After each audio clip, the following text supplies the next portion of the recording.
안녕하십니까. 저는 제4차 배출권 거래시장 시장정보 포럼의 진행을 맡게 된 한국환경공단 배출권 정책부장 홍대용입니다. 지난 5월 3차 포럼에 이어 이번 4차 포럼도 코로나19 사회적 거리 두기 일환으로 온라인에서 만나 뵙게 되었습니다. 먼저 바쁘신 가운데에서도 귀한 시간을 내어 본 포럼에 관심을 갖고 시청해 주시는 모든 분들께 감사의 말씀을 드립니다. 미리 공지해드린 바와 같이 금일 포럼에서는 두 가지 주제 발표를 준비하였습니다. 첫 번째 KAU19 운영 결과입니다. 2019년 배출권 정산과 관련한 거래시장의 동향을 되돌아보고 향후 배출권 거래시장의 대응 전략을 수립하는 데 조금은 참고가 될 수 있는 시간이라 생각이 됩니다. 다음은 3기 배출권 거래시장 변화의 이해라는 주제로 제3자 참여와 파생상품 도입이 예정이 되어 있는 3기 시장이 갖는 의미에 대해서 알아보는 시간을 마련하였습니다. 이렇게 두 주제 발표 이후 사전에 여러분께서 보내주신 질의에 대해서 두 전문가께서 답변을 해주시는 시간을 갖도록 하겠습니다. 그럼 먼저 한국환경공단 백원석 차장께서 KAU19 운영 결과에 대해 발표해 주시도록 하겠습니다. 안녕하십니까. 한국환경공단에서 배출권 거래지를 운영하고 있는 백원석이라고 합니다. 오늘 제가 말씀드릴 주제는 2기 2차 이행년도 배출권인 KA19 배출권의 운영 결과입니다. 발표 순서입니다. 먼저 국내 온실가스 배출 거래 시장의 일반 현황에 대해서 간단히 말씀드리고, 오늘의 주제인 2기 2차 이행년도 운영 결과에서는 최근 정산된 KA19 배출권의 정산 내역에 대해서 말씀드리겠습니다. 마지막으로 내년에 있을 KA20 배출권의 정산 일정에 대해 안내해드리고 마치도록 하겠습니다. 먼저 국내 배출권 거래 시장의 현황입니다. 지난 9월 28일 온실가스 정보센터에서는 18년 국가 온실가스 배출량을 확정하고 예년과 달리 19년 배출량을 잠정하여 추정하여 공개하였습니다. 18년 국가 온실가스 배출량은 7억 2,760만 톤으로 전년 대비 2.5% 증가하였으나 19년 잠정치는 7억 280만 톤으로 18년 대비 3.4% 감소하였습니다. 19년 배출량 감소의 주요 원인으로는 발전 부분에 있었으며 총 발전량의 감소와 미세먼지 대책에 따른 석탄화력 발전소의 발전량의 감소, 그리고 신재생 에너지의 비약적인 발전량의 증가로 분석되었습니다. 다음은 국가 배출량과 ETS 배출량의 비교입니다. 앞서 말씀드린 그 국가 온실가스 배출량은 직접 배출량을 의미합니다. 그러나 ETS 배출량은 전력 또는 열 소비에 따른 간접 배출량을 포함하고 있습니다. 그래서 ETS 배출량은 국가 배출량의 78.4%에서 82.7%까지 그 정도를 차지하고 있는데요. 직접 배출량을 기준으로 했을 때는 배출권 거래제 1기에서는 67.35%, 2기에는 70.15%, 내년에 시작되는 3기에는 73.5% 정도를 차지하고 있는 것으로 분석되었습니다. 배출권의 종류입니다. 현재 국내 배출권 거래제에서 거래 가능한 배출권은 할당 대상 업체에게 할당된 KAU 할당 배출권과 KOC로부터 1대1로 전환된 KCU 상세 배출권, 그리고 외부 사업 인증 실적인 KOC가 있습니다. 모두 1대1로 거래 가능합니다. 다만 KOC를 제외한 KAU와 KCU는 이행년도별로 빈티지가 있어서 거래 기간에 제한이 있습니다. 배출권의 거래 흐름도입니다. 배출권의 매도 주문과 매수 주문에 의해 거래가 체결이 되면 매매 체결 시스템에서 청산 결제 시스템으로 체결 정보가 전송됩니다. 청산 결제 시스템은 결제은행에 대금 결제 지시를 하고 온실가스 정보센터에는 배출권 결제 지시를 하게 됩니다. 배출권 등록부에 매도자 계정과 매수자 계정 간의 배출권의 이전이 되면서 거래가 완료됩니다. 결제 기한은 매매가 이루어지는 당일 오후 1시 30분까지로 규정되어 있습니다. 배출권 거래 방식입니다. 앞서 말씀드린 거래 흐름도는 장내 거래 방식으로 거래 방식에 따라 다시 경쟁 매매와 협의 매매로 구분할 수 있으며 총 거래량의 약 43.3% 정도를 차지하고 있습니다. 장외 거래는 거래소를 이용하지 않고 거래 당사자 간의 협의를 통해 거래하는 방식입니다. 공중서류를 포함해서 온실가스 정보센터에 배출권 이전 신청을 함으로써 거래가 이루어지게 됩니다. 장외거래 신고서를 제출해야 하며 총 거래량의 56.7% 정도를 차지하고 있습니다. 유상할당 경매는 거래소의 경매 시스템을 통해 할당 배출권, 즉 KAU가 거래되고 있으며 19년 1월부터 시작되어 총 거래량의 8.7% 정도를 차지하고 있습니다. 배출권 거래 시장의 현황입니다. 배출권 거래제가 시작된 15년 1월부터 지난 20년 9월까지 총 거래량은 1억 6,391만 톤, 거래 금액으로는 4조 420억 원이 거래되었습니다. 배출권의 종류로는 KAU가 83%, KCU가 2%, KOC가 1.5%로 나타났습니다. 거래 방식으로는 장내거래가 44.5%, 장외거래가 55.5%로 장외거래 비중이 여전히 높게 유지되고 있습니다. 그래프에서 보시는 바와 같이 18년까지는 거래량이 매년 2배가량 증가하였으나 19년부터는 소폭 감소 추세를 보이고 있습니다. 다음은 지표 배출권의 일일 종가와 월별 거래량으로 나타낸 것입니다. 전체적으로 가격은 우상향 추세를 보이고 있으나 최근 20년 5월 이후에는 가격이 급락하여 현재 2만 원대를 유지하고 있습니다. 또한 매년 이행년도의 정산 시기에 주기적으로 가격이 피크와 거래량이 집중되는 경향을 볼 수 있습니다. 어쨌든 1번 피크의 경우는 제1차 시장 안정화 조치가 시행되었고 2번 피크의 경우에는 국가 온실가스 감축 목표가 20년에서 30년으로 변경됨에 따라 할당 계획이 수정되고 예비분이 공급되었습니다. 3번 피크의 경우에도 2차 시장 안정화 조치가 시행돼서 마찬가지로 예비분이 공급된 적이 있습니다. 다음은 그간 시행되어 온 거래시장 활성화 정책에 대해서 말씀드리겠습니다. 먼저 2월 물량입니다. 제도 초기에는 무제한 이율을 허용하였으나 17년 12월에는 1기에서 2기로 18년 7월에는 2기에서 3기로 계획기간 간 배출권 이율을 일부 제한하였습니다. 또 작년 6월부터는 이행년도 간 배출권 이율 물량도 일부 제한을 시작하였습니다.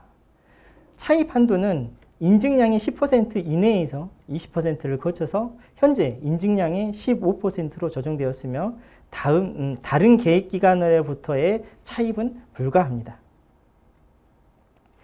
시장 조성자 제도는 거래 시장의 유동성 확보를 위해 도입되었으며 작년 6월부터 산업은행과 기업은행이 시장 조성자로 지정되어 500만 톤의 예비분을 활용하여 시장 조성 역할을 수행하고 있습니다. 또한 그 거래 시장의 정보 공유를 위하여 매월 1회 탄소시장 정보지를 발간 배포하고 있으며 시장 정보 포럼, 시장 협의회를 구성하여 운영하고 있습니다. 2차 계획기간부터 경매 방식으로 유상할당이 시행되고 있습니다. 그러나 실제로는 19년 1월부터 시행되었으며 유상할당 업종에 속하는 할당 대상 업체만이 참여할 수 있고 매월 1회 두 번째 수요일 1시부터 2시까지 1시간 동안 진행되고 있습니다. 최근 20년 5월부터 9월까지 경매 유찰분이 발생하기도 하였습니다. 시장 안정화 조치의 시행 경과입니다. 앞서 말씀드린 바와 같이 현재까지 2번 시행되었으며 2번 모두 1차 계획기간에 시행되었습니다.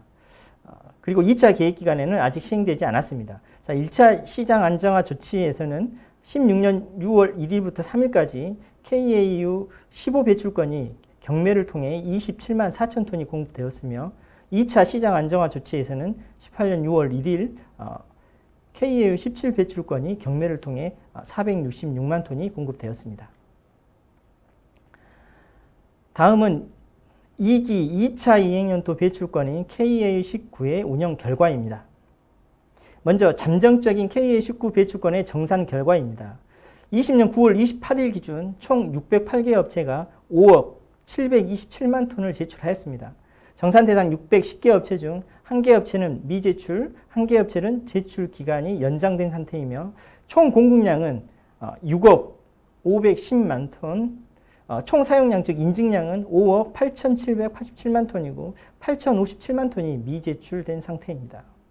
131개 업체가 894만 톤을 차입하였고 436개 업체가 1669만 톤을 이월하였습니다. 다만 제출 기간이 연장된 그 한 개 업체에서 배출권의 추가 제출과 추가 이월이 예상되므로 정상 결과는 변경될 수 있습니다. 최종 결과는 온실가스 정보센터에서 집계 후 차후 발표할 예정입니다. 또한 금년 정산에서는 6개 업체에서 12,728톤의 KUH 배출권 소멸이 발생한 것이 특징이라고 할 수 있습니다. 다음은 KUH19 배출권의 경매 실적입니다. 2020년 유상할당 계획에 따라 총 825만 톤이 20년 1월부터 7월까지는 KUH19로 그리고 8월 이후부터는 KUH20으로 경매되고 있습니다. KUH19의 경매 실적은 19년 7월부터 20년 7월까지 총 875만 톤이 입찰되어 총 855만 400톤이 낙찰되었습니다. 거래 금액은 2,920억 원 규모로 조사되었습니다. 다음은 거래 현황입니다. KUH19가 최초 거래된 18년 11월 8일부터 거래가 종료된 20년 9월 11일까지 총 거래량은 4,494만 톤이었으며 KUH19가 84.2%, KOC가 15.8%를 차지하였습니다.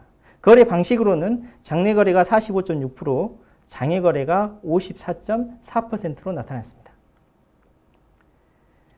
KAU 거래량으로 봤을 때는 총 3,780만 톤이었으며 장내 거래가 28%, 유상할당 경매가 22%, 장외 거래가 50%의 비중으로 거래되었습니다. 그래프에서 보시는 바와 같이 19년 8월에 8월 거래량이 급등한 것으로 나타나는데 이것은 장외에서 대량으로 수확 거래가 있었던 것으로 조사되었습니다. 다음은 가격 현황입니다. KUH19의 최고가는 지난 19년 12월 23일 49,900원으로 나타났으며 최저가는 최근 20년 8월 5일 15,000원으로 나타났습니다. 평균가는 톤당 32,411원으로 조사되었으며 거래액은 1조 3,967억 원으로 거래되었습니다. 다음은 KUH19 배출권의 거래량과 가격에 대한 종합 분석 결과입니다. KUH19는 18년 11월 8일 23,000원을 시작가로 하여 거래가 시작되었으며 19년 12월 말까지 우상향 추세를 보였습니다. 20년 1월부터 4월까지는 4만원대를 유지하였으나 20년 5월 이후부터는 가격이 급격히 하락하여 20년 9월 11일 19,500원을 종가로 하여 상장이 폐지되었습니다. 가격 상승세가 좀 가팔랐던 19년 9월부터 12월까지는 거래량이 감소하였으며 실제 이 기간에 장내외 거래량보다 경매량이 더 많았었습니다. 그리고 20년 4월 말일 20년 4월 말 19년 명세서가 제출된 이후에 KUH19 배출권은 잉여 전망에 따라 KUH19 가격이 하락하기 시작하였습니다.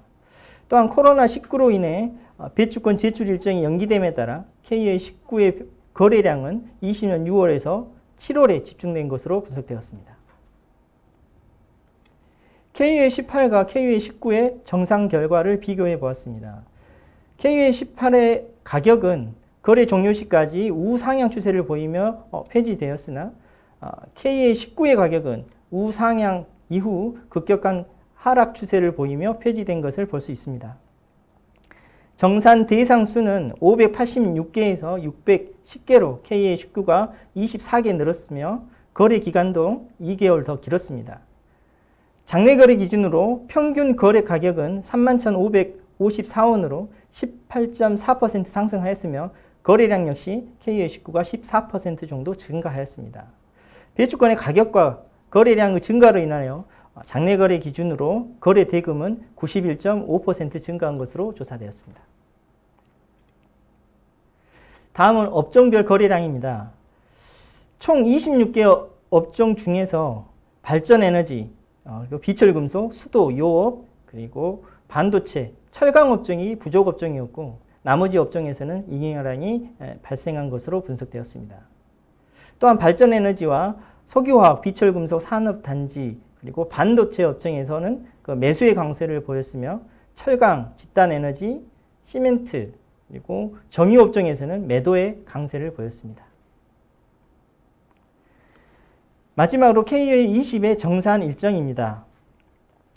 먼저 배출권 거래제 운영 방향에 대해서 간단히 말씀드리겠습니다. 배출권 거래제는 계획기간은 5년으로 운영하되 시행 초기를 고려하여 1, 2차 계획기간은 3년으로 운영하는 것으로 처음부터 설계되었으며 1차 계획기간은 거래제의 안착, 2차 계획기간은 상당 수준의 감축, 3차 계획기간은 적극적인 감축에 집중하도록 구성하였습니다. 현재 진행 중인 그 2차 계획기간은 시장 측면의 특징으로는 주기적인 경매의 실시와 시장 조성자의 도입이라고 할 수 있으며 내년부터 시작되는 3차 계획기간의 주된 특징은 3자의 거래 참여 회원과 파생 상품의 도입이라고 할 수 있습니다. 3차 계획기간의 주요 변경사항입니다. 시장 측면에서 변경사항은 거래 효용 대상을 할당 대상 업체뿐만 아니라 금융기관과 개인까지 확대하고 장내 파생 상품으로서의 선물 거래를 도입하고 있으며 예비분의 종류로서 유동성 관리 용도를 추가하고 있습니다. 현재 2차 계획기간까지는 할당 대상 업체와 시장 조성자만이 거래에 참여할 수 있습니다. 이로 인해 여유업체의 배출권 보유 취득 문제와 매 2행년도 배출권 정산 시기에 배출권 거래가 집중되는 현상이 반복되고 있습니다. 실제 소량 구매자로 인해 배출권 정산 시기에 가격이 급등하는 현상이 KUA10%에서도 발생하기도 하였습니다.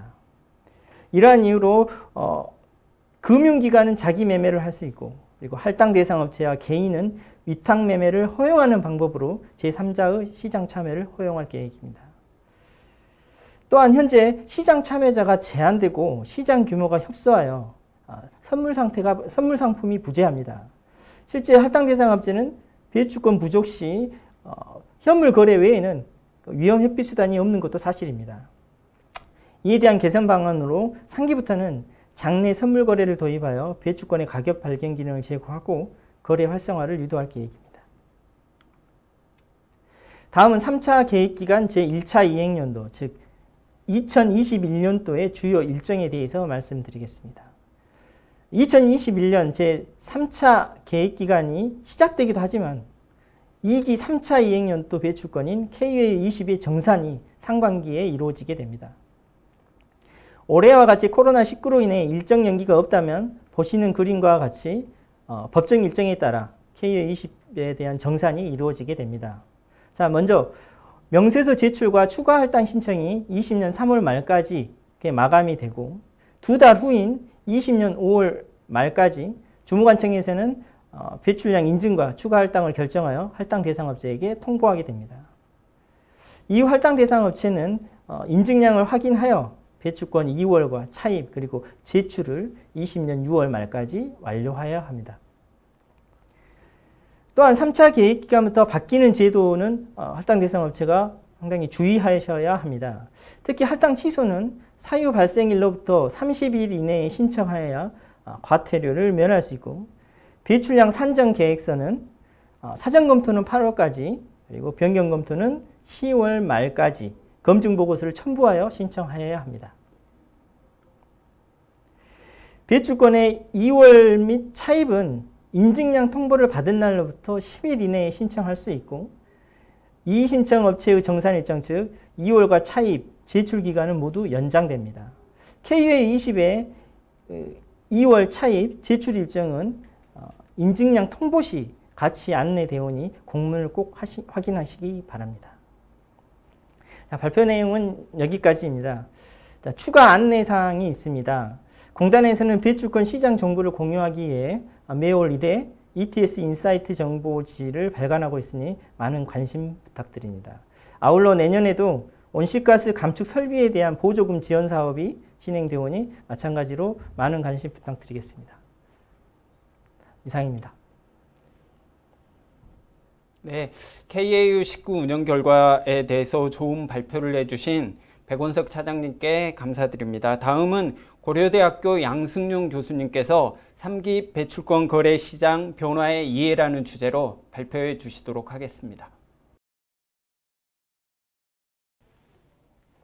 예, 안녕하십니까. 고려대학교 식품자원경제학과의 양승용 교수입니다. 오늘 제가 발표할 내용은 온실가스 배출권 시장의 이해와 파생상품 도입의 의미라고 하는 제목으로 발표를 하겠습니다. 우리가 지난 6년 동안 온실가스 배출권 거래제를 시행을 해왔는데요. 많은 사람들이 이제 제도적인 내용에 대해서는 이해를 잘 하고 있지만 그 제도가 구현되는 시장에 대해서 또 그 시장을 움직이는 가격에 대해서는 상당히 이해하기가 어려워하는 그런 분들이 많이 있었습니다. 그래서 저는 오늘 온실가스 배출권 시장을 어떻게 이해해야 할 것인가, 그리고 그걸 바탕으로 해서 내년부터는 이제 3기 계획 기간이 되면서 핵심적인 변화 내용이 파생상품 시장을 도입을 하는 것이다. 그래서 그 파생상품 시장이 어떤 의미가 있는지, 그것을 어떻게 활용을 할 수 있는 것인지에 대해서 오늘 얘기를 하도록 그렇게 하겠습니다. 오늘 내용은 배출권 거래제 이해를 간단하게 설명을 하고요. 배출권 시장과 가격 결정 과정, 그리고 가격 위험과 경영 의사결정, 그리고 3기 계획 기간에서 변화할 내용들과 그것들이 배출권 시장에 미치는 어떤 의미, 효과 뭐 이런 것들을 간단하게 짚어보고요. 그리고 마지막에 선물 시장 도입이 무엇인지, 그 의미가 무엇인지에 대해서 얘기하도록 그렇게 하겠습니다. 자, 우리는 지금 기후변화가 지구온난화 때문에 일어나고, 지구온난화는 온실가스 배출 때문에 일어난다라고 하는 그런 과학적인 인과관계를 이제는 부정하는 사람은 거의 없습니다. 물론 아직도 거기에 대해서는 음모론을 여전히 가지고 있는 사람들도 있지만, 거의 대부분의 과학자들은 기후변화는 온실가스 때문에 발생하는 것이다에 동의를 하고 있고요. 그런 측면에서 우리가 온실가스를 줄이는 것은 그건 필연적인 그런 우리가 의무사항이다, 이렇게 볼 수 있습니다. 그런데 온실가스를 줄이는 방법은 이제 크게 세 가지로 우리가 구분을 할 수 있는데, 첫째는 정해진 양을 두고 그 양 이상을 배출하지 못하게 하는 그 총량 관리제가 있습니다. 그것을 우리는 목표 관리제라고 하는 것이고요. 또 하나는 온실가스가 일으키는 이제 기후변화가 가져오는 여러 가지 비용들이 있는데, 그 비용은 온실가스를 배출하는 기업들은 부담을 하지 않기 때문에 그 기업들에게 그러한 비용을 부담하게 함으로써 온실가스 배출을 줄이는 그러한 방법, 그것을 우리가 탄소세, 텍스 방법인데, 이것은 온실가스가 일으키는 외부 경제 효과를 내부화시키는, 기업의 비용과 그다음에 시장으로 내부화시키는 그런 과정이라고 볼 수 있습니다. 이것은 비용 조정의 문제라고 볼 수 있고요. 세 번째가 이제 우리가 지금 하고 있는 또 많은 나라들이 이것을 응용하고 있는 배출권 거래제가 있는데요. 이 배출권 거래제는 위에 얘기한 두 가지 목표 관리제와 탄소세의 방식을 혼용한 그러한 방식이라고 보면 되겠습니다. 다만 탄소세와 배출권 거래제의 차이는 그 세금을, 적정한 세금을 탄소세의 경우에는 정부가 결정을 하는 것이고요. 배출권 거래제는 그 비용 또는 그 배출의 가격을 시장 메커니즘이 결정하는 것이다, 이런 차이가 있습니다. 그럼 그것이 어떤 의미가 있느냐? 자, 우선 이 그림에서 왼쪽에 있는 것은 이제 목표 관리제의 그림입니다. 우리가 시장은 수요 공급에 의해서 균형을 맞추고 그것이 가격과 그리고 생산량을 결정을 하게 됩니다. 그런데 우리가 어떤 특정한 양, Q바라고 하는 특정한 양 이상을 배출하지 못하도록 하면은, 그렇다면은 생산량은 줄어들게 되고요. 다른 어떤 기술 개발이나 이런 것을 통해서 줄이지 못한다면은 생산량을 줄여야 되고, 그것은 가격을 상승시키는 그런 효과가 있습니다. 이 목표 관리제는 실행은 굉장히 단순합니다. 간단하죠. 정부가 총량을 주기만 하면 되기 때문에 그렇습니다. 그러나 이것은 우리가 전체 생산량을 줄이고 그것은 우리가 GDP 또는 우리가 경기라고 부르는 그 경기를 위축시키는 그런 부작용이 있습니다. 오른쪽에 있는 그림은 이제 탄소세의 방식인데요. 수요와 공급이 마찬가지로 있지만 공급은 경제학에서는 한계 비용이라고 설명을 하고 있습니다. 공급 곡선은 한계 비용을 달리 표현한 것인데요.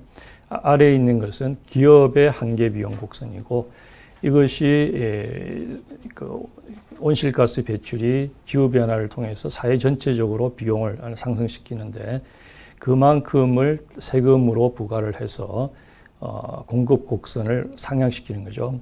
상향시켜서 생산량을 줄이게 하는 그런 것입니다. 우리가 현명한 정부라면은 목표 관리제에서 정한 총량과 동일한 탄소 배출을 줄일 수 있는 그런 텍스 수준을, 세금 수준을 정할 수 있지만 그 과정은 굉장히 어렵고 그것을 하기 위해서는 각 기업의 한계 비용도 알아야 될 뿐만 아니라 사회 전체적인 기후변화로 인한 한계 비용도 이해를 해야 되고요. 그것을 알아야 그 차이만큼을 적정세율로 적정세율로 이제 부과를 할 수 있는 것이죠. 그런데 그 적정세율을 찾기 어렵기 때문에 그 탄소세를 부과함으로 해서 우리가 줄일 수 있는 배출의 양을 정확하게 이해하지 못하고 그리고 시장 여건에 따라서 경기라든지 또는 날씨라든지 이런 여건에 따라서 탄소세를 비용을 그 여건에 따라서 비용이 변화가 되는데 그 여건에 따라서 비용을 조정하는 과정이 굉장히 어렵습니다. 세금의 경우는 정부가 제안을 하고 국회가 그것을 결정을 해야 되는데 그 과정을 시장 여건에 따라서 바꿔 나가는 과정은 굉장히 어렵다 이렇게 보면 되겠습니다. 자, 그렇기 때문에 우리가 경제학에서는 배출권 거래제라고 하는 것을 제안을 하는데요. 실제로 우리가 외국의 사례에서 배출권 거래제를 통해서 물량 조정이나 또는 비용 조정을 하는 것보다는 훨씬 더 효과적이고 효과적이라는 것은 원하는 총량을 줄일 수도 있고 그러면서도 비용 효율적인 그 기업들의 의무를 받은 기업들의 비용을 가장 효율적인 방법으로 할 수 있는 것 그것을 우리가 배출권 거래제다 이렇게 보고 있습니다. 탄소세에 비해서 배출권 거래제는 상당히 복잡하죠. 여러분들이 지금 배출권 거래제도를 아마 오랜 기간 동안 적지 않은 시간을 투자를 해서 공부를 해야 하는 것처럼 탄소세의 경우에는 정부 입장에서 세금을 주면은 거기에 따라서 수동적으로 리액트를 반응을 하면 되는 것인데 배출권 거래제는 그러한 것이 자율적으로 시장 메커니즘에 따라서 가격이 결정되기 때문에 기업들이 스스로 그것을 찾아가야 되는 그러한 어려움이 있습니다. 이것은 가격 변동을 필연적으로 유발을 하게 되고요. 그 가격 변동으로 인해서 의무 사업자의 경우에는 경영 위험이 증가를 하게 됩니다. 그럼에도 불구하고 이 배출권 거래제가 탄소세보다는 훨씬 더 효과적이고 효율적이라는 것은 경제학에서는 비용을 작게 들이고 소비의 목적을 달성한다는 것을 의미합니다. 그리고 효과적이고 효율적이기 때문에 배출권 거래제가 훨씬 더 많은 나라에서 도입을 한 그런 사례라고 볼 수 있습니다. 이제 어쩔 수 없이 우리는 배출권 거래제를 사용해야 되기 때문에 기업의 입장에서는 이것을 적극적으로 활용을 하는 것이 중요하겠죠. 어떻게 보면은 기업 입장에서는 효율적으로 의무를 이행할 뿐만 아니라 또 다른 탄소 경영의 기회를 얻을 수도 있다 이렇게 볼 수가 있습니다. 또 국가 전체적으로 경제 전체적으로 보면은 배출권 거래와 저감 기술에 대한 R&D가 활발하게 일어남으로 해서 새로운 산업과 고용이 창출해진다. 그것을 우리는 그전 정권에서는 녹색 성장, 지금 정권에서는 그린 뉴딜이라고 하는 용어로 표현을 하고 있는 겁니다. 또 하나 탄소세의 경우는 탄소세금은 간접세이기 때문에 모든 소비자들이 공히 동일한 세금을 부과를 하는 것이다. 공히 동일하게 부담을 한다. 이렇게 본다면은 배출권 거래제는 많이 사용하는 사람들은 많이 부담을 하고 작게 사용하는 사람들은 작게 부담을 하는 어떻게 보면 상대적으로 공정한 그런 메커니즘이라고 볼 수 있겠습니다.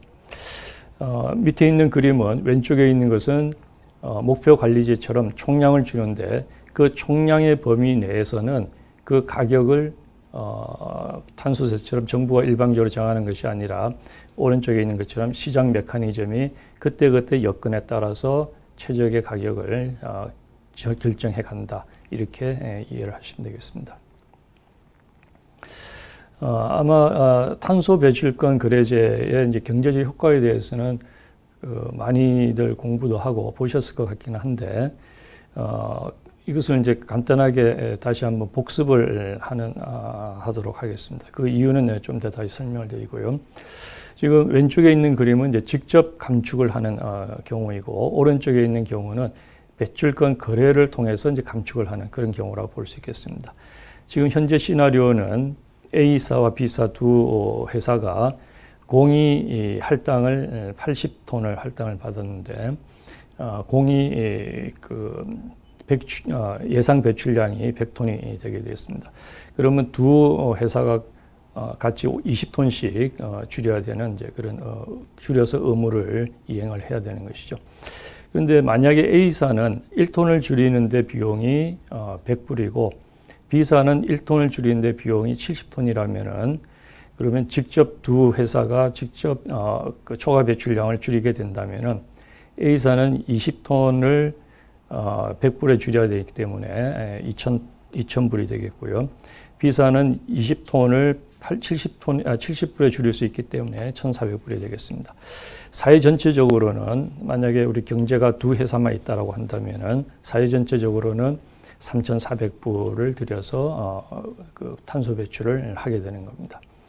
근데 배출권 거래를 하게 되면은 이제 오른쪽 그림에서처럼 모든 거래가 그랬습니다. 배출권뿐만 아니라 우리가 일상적으로 생각하는 모든 유통과 무역은 전부 생산비의 차이에서 발생하는 것이고 생산비가 작게 드는 데서 물건을 만들어서 생산비가 많은 되는 대로 또는 많이 드는 나라로 이전을 하는 그런 과정을 거쳐서 거래라고 하는 것이 이루어지는 겁니다.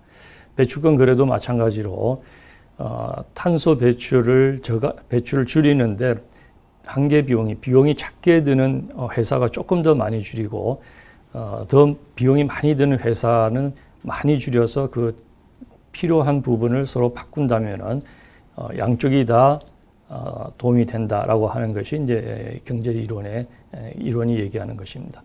자, A사 같은 경우는 20톤을 줄이는 대신에 10톤만 줄이고 그리고 10톤은 B사로부터 사와서 이제 의무를 이행할 수 있다는 것이죠. B사 같은 경우는 20톤을 줄이는 대신에 30톤을 줄여서 20톤을 의무 이행을 하는 데 쓰고 10톤은 A사한테 판매를 한다는 것이죠. 자, 그러면은 그 가격은 어디에서 결정이 되느냐? 모든 가격은 한계 비용의 차이 사이에서 이루어집니다. 그렇게 되지 않는다면 거래가 일어날 수가 없는 것이겠죠. 자, A사의 경우에는 10톤을 100불에 줄이고 나머지 10톤을 B사로부터 사오면은 전체적으로 1,800불을 들여서 의무를 이행할 수 있게 되는 것이고요. B사 같은 경우는 30톤을 줄여서 70불에 줄이고 10톤을 A사한테 800불에 팔면은 1,300불만 드리게 되는 겁니다. 자, A사의 경우는 직접 감축에 비해서 200불을 줄일 수 있었고요. B사의 경우도 직접 감축에 비해서 100불을 줄일 수 있었습니다. 사회 전체적으로는 3,100불이 돼서 이것을 하기 전보다는 300불이라고 하는 사회 전체적인 후생의 증가가 있었습니다. 이것이 이제 배출권 거래제의 경제적 효과를 우리가 간단하게 이제 설명을 한 것인데요. 그래서 이제 우리 두 가지 질문을 할 수가 있습니다. 하나는 거래량이 과연 그러면 10톤만 거래를 할 것이냐? 그렇지 않은 것이죠. 지금 이 시나리오에서도 A사는 하나도 줄이지 않고 전부 B사로부터 80불에 사서 20톤을 의무 이행을 하면은 1,600불만 드리면은 의무 이행이 가능해집니다. A사의 경우도 마찬가지로 40톤을 줄여서 20톤을 자기 의무 이행을 쓰고 20톤을 1,600불에 팔면은 훨씬 더 이익이 되는 것이죠. 사회 전체적으로도 더 이익이 되는 것이고요.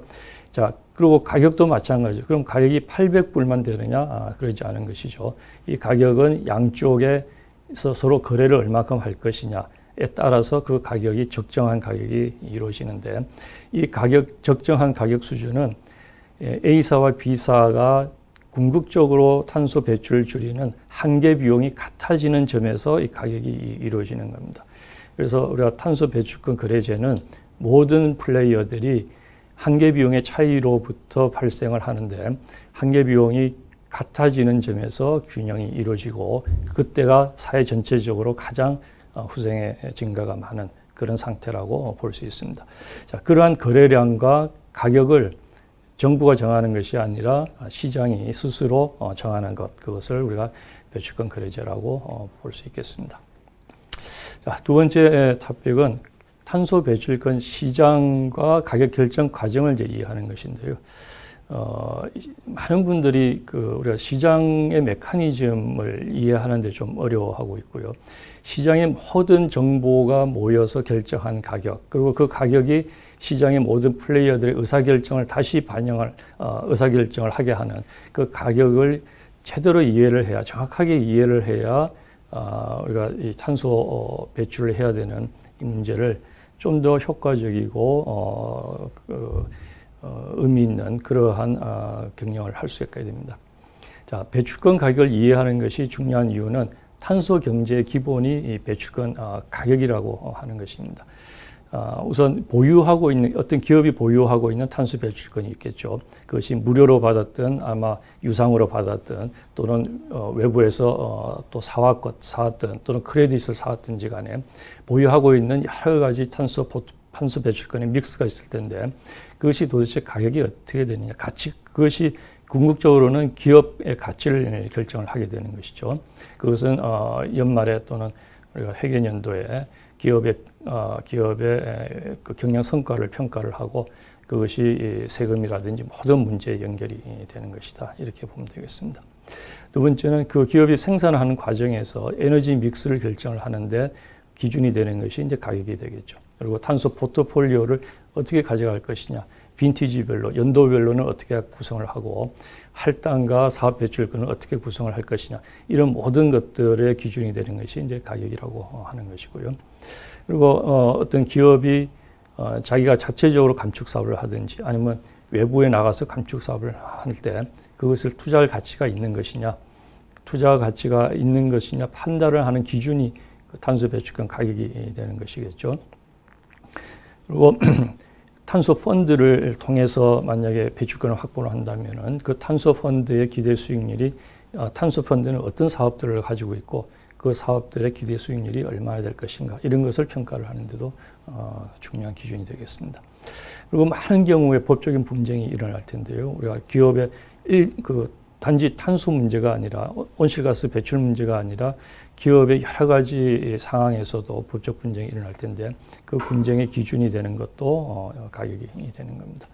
또 물론 당연히 정책을 평가를 하고 예산을 편성하고 하는 그런 데에서도 이 가격이 기준이 된다, 이렇게 볼 수 있습니다.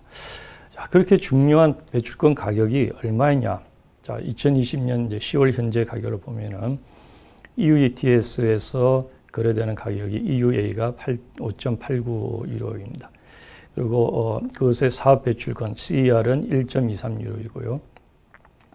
그다음에 미국의 그 캘리포니아에서 거래되는 가격은 CCA가 15달러가 되고요.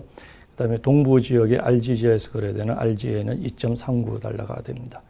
그리고 우리가 한국의 온실가스 배출권 사업 배출권이 27,500원이고요. 그다음에 할당 배출권이 24,000원 되겠습니다.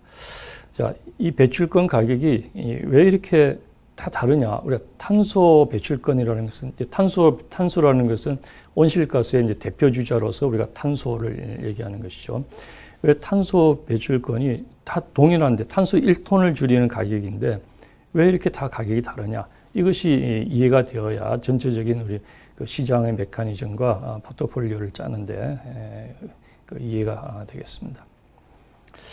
자, 이 그림은 우리가 지금 현재 우리 탄소 배출권 시장을 구도화한 것인데, 자, 시장이라고 하면은 경제학에서는 크게 두 가지로 그 정의를 내리고 있습니다.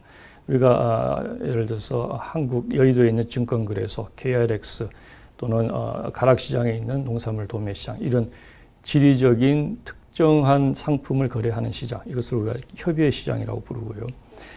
그렇지 않고 가격을 결정하는 바운더리, 어떤 특정한 상품의 일물일가가 형성되는 그런 범위, 그것을 경제학에서는 광의의 시장이라고 이렇게 부르고 있습니다.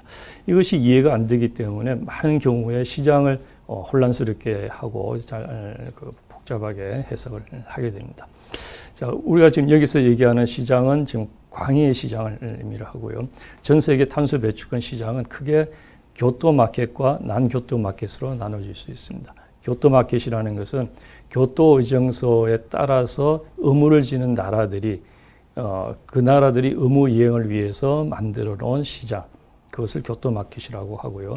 의무를 지지 않았지만 자발적으로 줄이겠다라고 하는 셀프 커미먼트를 해서 스스로 그걸 해서 거래를 하는 시장, 그래서 우리가 난교토 마켓이죠. 그래서 대표적으로 EU ETS는 교토 마켓이고요. 한국의 온실가스 배출권 거래제는 난교토 마켓에서 거래되고 있다, 이렇게 해석을 하면 되겠습니다. 자, 그 교토 마켓이라고 하더라도 크게 세 가지로 구분을 할 수 있는데, 하나는 국가 간의 할당을 해서 국가한테 할당을 해서 국가 간의 거래를 할 수 있는 것, 그것을 우리가 AAU라고 부르는 것이죠. Augmented Allowance Unit이라고 부르는 AAU라고 부르는 것이 있고요. 그 국가가 내부 산업과 기업한테 할당을 해서 거래하게 하는 것, 그것을 우리가 Allowance라고 부르는 거죠. 할당 배출권이라고 그렇게 부르는 것이고요. 그다음에 의무를 진 그 기업들이 그 자기한테 할당받은 것을 서로 거래하는 것이 아니라 외부에 나가서 사업을 통해서, 프로젝트를 통해서 탄소를 줄이고 그것으로부터 배출권을 인증을 받은, 그것을 우리가 크레딧이라고 부르는 것인데요. 그 크레딧이라고 하는 것으로 세 개로 구분이 되어 있습니다. 그리고 지금 이 동그라미가 이제 큰 것은 시장의 규모를 의미하는 것이고요. 동그라미 큰 것은 시장이 크다는 것이고, 동그라미가 작은 것은 시장이 작다는 것을 의미를 합니다. 지금 AAU와 Allowance는 서로 겹치지 않게 되어 있습니다. 그 얘기는 서로 거래가 되지 않는다는 것을 의미를 하고요. 그 다음에 Allowance와 Credit, CER과 ERU는 일정 부분 겹치게 그려놨습니다. 그 얘기는 크레딧의 일정 부분을 Allowance, 의무 이행을 하는데 쓰도록 이렇게 허용을 해줬다. 그것을 우리가 크레딧 리밋이라고 부르는데 한 10% 정도 허용을 해줍니다. 만약에 100%를 허용을 해주면은 이 크레딧 동그라미가 Allowance 시장에 다 들어와서 이제 동그라미가 더 커지게 되겠죠. 지금 이 크레딧 리밋은 EU ETS도 연도별로 이렇게 차이를 두고 있는데, 그 이유는 지금 Allowance를 너무 많이 할당했기 때문에 가격이 이제 아시다시피 1기, 2기를 지나면서 가격이 폭락을 하는 것이죠. 그렇기 때문에 크레딧을 사용하는 것에 대해서 굉장히 제약을 두고 있습니다. 앞으로 이제 이 크레딧 시장이, 이 크레딧이라고 하는 것은 그 가치가 사실은 얼라운스 때문에 가치가 발생하는 것인데요. 만약에 의무 이행을 하는데 크레딧을 쓰지 못하게 완전히 막아버린다면은 사실은 크레딧의 가치는 굉장히 줄어들 수밖에 없다. 그것은 자발적으로 이렇게 탄소를 줄이는 것이 그 큰 의미가 없기 때문에 그렇습니다. 이것을 의무 이행하는 데 쓸 수 있기 때문에 크레딧의 가치는 발생을 한다, 이렇게 보면 되겠습니다. 자, 그 얘기는 얼라운스가 크레딧은 일정한 관계를 가지고 가격이 이루어진다는 것을 의미를 하는 겁니다. 자, 얼라운스 안에는 크게 두 가지로 이제 파란색으로 구분이 되어 있는데요. 하나는 OTC라고 되어 있고 하나는 Exchange라고 되어 있는데, OTC라고 하는 것은 Over the Counter, 장외 시장을 의미를 하는 것이고요. 그 안에 있는 이제 육각형으로 되어 있는 그림은 거래소 시장이라고 하는 겁니다. 우리 흔히 장내 시장 또는 거래소 시장이라고 부르는 것인데요. 이것은 우리가 KRX나 또는 유럽에도 EU ETS에도 거래소에서 거래하는 그런 것을 의미를 합니다. 우리 작년에 배출권 거래량 중에서는 거래소보다도 장외 거래가 좀 많았다 이렇게 얘기를 하고요. 그러나 이 거래소 시장의 규모가 점점 커지고 있는 것을 우리가 볼 수 있습니다. 자, 오른쪽에 난교토 마켓도 마찬가지로 우리 한국의 시장을 대표적으로 본다면은 KAU 시장은 얼라운스 시장이고요. 자발적이지만 의무를 줘서 의무를 이행하는데 하기 때문에 발생하는 시장, 그것이 KAU 시장이고요. 그것을 난교토 얼라운스라 부를 수 있습니다. 그리고 크레딧 시장, 발런터리한 에미션 리덕션 시장이죠. 지금 우리는 일정 부분을 크레딧을 이용해서 의무 이행을 할 수 있게 하기 때문에 그 동그라미가 조금 이제 겹치는 것으로 그렇게 그려져 있습니다. 자, 이제 우리가 대부분의 탄소 배출권은 유럽 같은 경우는 이제 대부분 거래소로 이동을 하고 있습니다. 초창기에 장외 시장에서 주로 거래되던 것이 거래소로 이동을 하는데 그 이유는 이제 나중에 우리가 장내 파생 상품을 공부할 때 다시 배우도록 하겠습니다. 이 배출권 거래소가 왼쪽에 있는 유럽의 경우 EU ETS의 초창기 한 10개 정도 되는 거래소에서 거래가 됐습니다만은 지금 현재는 빨간색으로 표시되어 있는 두 군데 유로피안 클라이밋 익스체인지 IC에 통합된 거기와 그다음에 독일에 있는 전력 거래소 유로피안 에너지 익스체인지 그 두 군데만 지금 EUA가 거래가 되고 있고 나머지는 전부 도태가 된 그런 상태입니다. 똑같은 상품을 여러 거래소에서 거래하게 되면 가장 유동성이 많고 거래 비용이 싼 그런 쪽으로 몰리게 마련이고 그걸 중심으로 거래소는 통합을 하게 되겠죠. 자, 맨 오른쪽에 있는 미국은 그 초창기에 있었던 시카고 클라이밋 익스체인지는 없어졌고요. 그 다음에 맨 오른쪽에 있는 뉴욕의 나이맥스라고 하는 거래소에서 RGGI와 WCI 배출권을 거래를 하고 있습니다. 자, 가운데 있는 우리 중국에는 지금 현재 7개 배출권 거래소가 현물 거래를 하고 있는데 거기에 하나가 베이징이 되겠습니다. 그리고 이제 KRX에서 우리가 한국의 KAU와 KOC를 거래를 하고 있는 겁니다. 자, 탄소 배출권 시장 또는 우리가 가격 결정 기구라고 볼 수 있는데요. 특징을 한번 정리를 해보면요. 배출권 거래 시장은 제도에 의해서 만들어진 시장이다. 자, 이게 무슨 뜻이냐? 우리가 모든 시장은 예를 들면은 옥수수라든지 또는 뭐 금이라든지 이런 시장은 수요와 공급, 생산과 소비가 있어서 생산과 소비가 다르기 때문에 분리가 되어 있기 때문에 이제 그 거래가 이루어지는 것이죠. 근데 탄소 배출권 시장은 애초에 배출권을 수요하고 공급하는 것이 아니라 의무 제도에 따라서 그것이 만들어진 시장이다. 그 제도라고 하는 것은 교토 의정수일 수도 있고 우리 한국 같은 경우는 이제 자발적인 의무를 지는 자발적인 감축이라고 볼 수 있습니다. 또 하나는 거래 대상의 자산, 배출권이 굉장히 다양하고 복잡하다. 아까 얘기했듯이 여러 종류의 배출권이 있는데 이 배출권이 서로 호환이 되지 않습니다. 그렇기 때문에 이 배출권 시장을 이해하거나 그 가격을 이해하는데 굉장히 혼란스러워할 수밖에 없다. 그러나 지금 현재는 EU ETS가 주도를 하고 있죠. 제도라든지 규모라든지 인프라라든지 이런 것을 EU ETS가 주도를 하고 있고 내년부터 우리가 파리 기후 협약이 발동을 하게 되면은 여전히 이제 EU ETS가 주도를 해서 시장을 만들어 갈 것이고요. 그런 측면에서 우리도 이제 파리 기후 협약에 조인을 했고 최근에 미국의 새 정부가 조인을 한다면은 앞으로 이 시장이 세계 시장이 전체적으로 통합이 될 가능성이 굉장히 많다. 그런 측면에서 우리가 시장을 이해하는데 좀 더 주의를 할 필요가 있다 이렇게 볼 수 있습니다. 그리고 이 거래 제도에서 만드는 시장인데 이 거래 제도가 굉장히 복잡합니다. 국가 간의 할당, NAP라고 하는 것, 또 뱅킹 2월가 차입, 그리고 아까 얘기했던 사업 배출권을 허용하는 것 등등 이러한 것들이 그런 것들이 전부 수요 공급을 결정을 하기 때문에 이 복잡한 거래 제도가 시장을 복잡하게 만드는데 요인이 있다. 또 지금 탄소 배출권 시장은 정치적 요인이 굉장히 중요합니다. 국가 간에 그렇죠. 산업 간에 다양한 이해관계가 첨예하게 충돌을 하고 있는데 이것은 환경과 산업과 경제 전체를 보는 관점이 서로 다르기 때문에 그것에 따른 접근 방식이라고 볼 수 있습니다.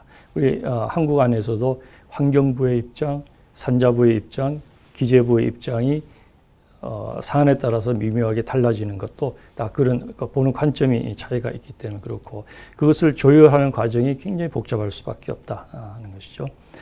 그리고 이 제도라고 하는 것과 시장 참여자가 여전히 확실하지 않은, 확정이 되지 않는 불확실하게 진화하는 그런 시장이다. 그런 측면에서 이 의무사업자 입장에서는 가격이나 경영 위험이 굉장히 커지고 있다는 것을 볼 수 있습니다. 자, 탄소 배출권을 가격을 이해하기 위해서는 탄소 배출권의 경제적 가치가 왜 발생하느냐 하는 것을 이제 이해를 할 필요가 있는데, 자, 탄소 배출권의 경제적 가치는 의무 이행에 따른 제도적 상품이라고 했습니다. 자, 우리 옥수수다, 밀이다, 쌀이다 하는 것은 그것을 소비함으로 해서 얻는 효용, 그 효용 가치에 따라서 그 가치가 결정이 되는데 달라지는데, 탄소 배출권은 그것이 아니고 탄소 배출권을 가지고 누가 소비를 하는 것이 아니고 생산하는 과정에서 그 의무를 졌기 때문에 그 의무를 이해하는 과정에서 발생하는 가치다, 이렇게 해석을 할 수가 있습니다. 그래서 탄소 배출권의 가치는 할당 배출권, 얼라우언스의 수요와 공급이 그 배출권 가격을 결정을 하고, 그 얼라우언스의 수요와 공급은 다른 상품과는 다릅니다. 다른 상품 다르게 할당량과 실배출량의 차이, 그것이 어떤 경우는 수요를 만들고 어떤 경우는 공급을 만듭니다. 이런 상품은 배출권 외에는 거의 없다, 이렇게 보면 되겠습니다. 배출량, 할당량보다 배출량이 많으면 그것이 수요가 되고요. 할당량보다 배출량이 작으면 그것을 시장에 내보낼 수 있는 공급이 된다. 그래서 잉여 할당량이 수요가 되고, 공급이 되고, 초과 배출량이 수요가 돼서 그 시장에서 배출권 거래소라고 하는 시장에서 균형을 이뤄서 가격을 결정을 한다, 이렇게 볼 수 있고요. 그 균형에는 수요는 공급과 그리고 사업 배출권을 합한 것, 이것이 균형을 이룬다. 만약에 사업 배출권을 허용하지 않으면은 할당 배출권만 가지고 균형을 맞춰야 되고요. 사업 배출권을 많이 허용하게 되면 공급이 늘어나기 때문에 가격이 떨어지게 되고 하는 그런 메커니즘을 정확하게 따라가고 있다, 이렇게 보면 되겠습니다. 자, 그러면 할당 배출권의 가격 결정 요인이라는 것은 무엇이 그러면은 할당량은 정해져 있는데 실제 배출량을 결정하게 하느냐, 각 기업들이 배출량을 결정하게 하는 요인이 뭐냐, 그것이 가격 결정 요인이라고 보면 되겠죠. 첫째는 생산량이죠. 예를 들어서 주문이 많이 밀렸다, 또는 경기가 나빠서 주문량이 줄어들었다, 그러면 생산이 줄어들게 되고 그러면 배출이 줄어들게 되겠죠. 그건 첫 번째 거고요. 그리고 날씨 변화가 에너지 사용량을 결정을 하는 것이죠. 갑자기 혹한이 닥치면은 우리가 히팅을 많이 해야 되기 때문에 에너지를 많이 써야 됩니다. 굉장히 날씨가 더워지면은 폭염이 오게 되면은 에어컨디션을 해야 되기 때문에 전기를 많이 쓰게 됩니다. 그러한 것들이 가격을 결정하게 되겠죠. 그리고 당연히 에너지의 가격이죠. 미국에서 셰일 오일이, 셰일 가스가 갑자기 터졌다. 그것은 에너지 가격에 지대한 영향을 미치는 것이죠. 그런 것들이 탄소 배출, 에너지 믹스를 바꿔서 탄소 배출에 영향을 미치는 것이고요. 또 탄소 감축 기술이 새로 개발이 됐다, 또는 새로운 설비가 감축을 할 수 있는 설비가 도입이 됐다, 이런 것들도 중요한 요인이 되죠. 그리고 제도적인 요인이죠. 배출 총량이라든지 할당 방식, 이월과 차입, 사업 배출권 허용, 국외 시장과의 연계, 이런 제도적인 요인들이 전부 가격에 영향을 미치는 요인들이다, 이렇게 볼 수 있고요. 그리고 당연히 이제 정치적인 요인도 굉장히 중요한 요인이라고 볼 수 있겠습니다. 자, 그렇다면 우리가 가격을 이해하는데 너무너무 어려운 것이 아니냐. 물론 그렇습니다만은, 자, 요 그림을 보면 조금 안도가 될 수 있습니다. 이것은 연료 전환과 EUA 가격을 플라팅을 해놓은 건데, 그림을 그린 것인데요. 위에 있는 빨간 선은 원유, 브렌트유의 가격이고, 밑에 있는 파란 선은 EUA 가격입니다. 자, 이 육안으로 보기에도 이 두 가격은 굉장히 밀접한 상관관계를 가지고 움직이는 것처럼 보인다. 자, 그 얘기는 탄소 배출권을 결정하는 요인이 굉장히 많음에도 불구하고 이 에너지 가격 이제 특히 위에 있는 그런 CO2는 가스, 천연가스와 콜, 석탄의 에너지 믹스, 에너지 가격이 어떻게 되느냐에 따라서 그 믹스가 달라지고 그것이 배출권 가격에 영향을 미친다. 그리고 이 가스와 오일은 또 가스와 콜은 가스와 석탄은 원유 가격에 밀접하게 연동이 되기 때문에 가장 간단하게는 원유 가격 하나만 가지고도 우리가 배출권 가격을 예측을 할 수 있다 하는 것을 보여주는 그 그림이 되겠습니다.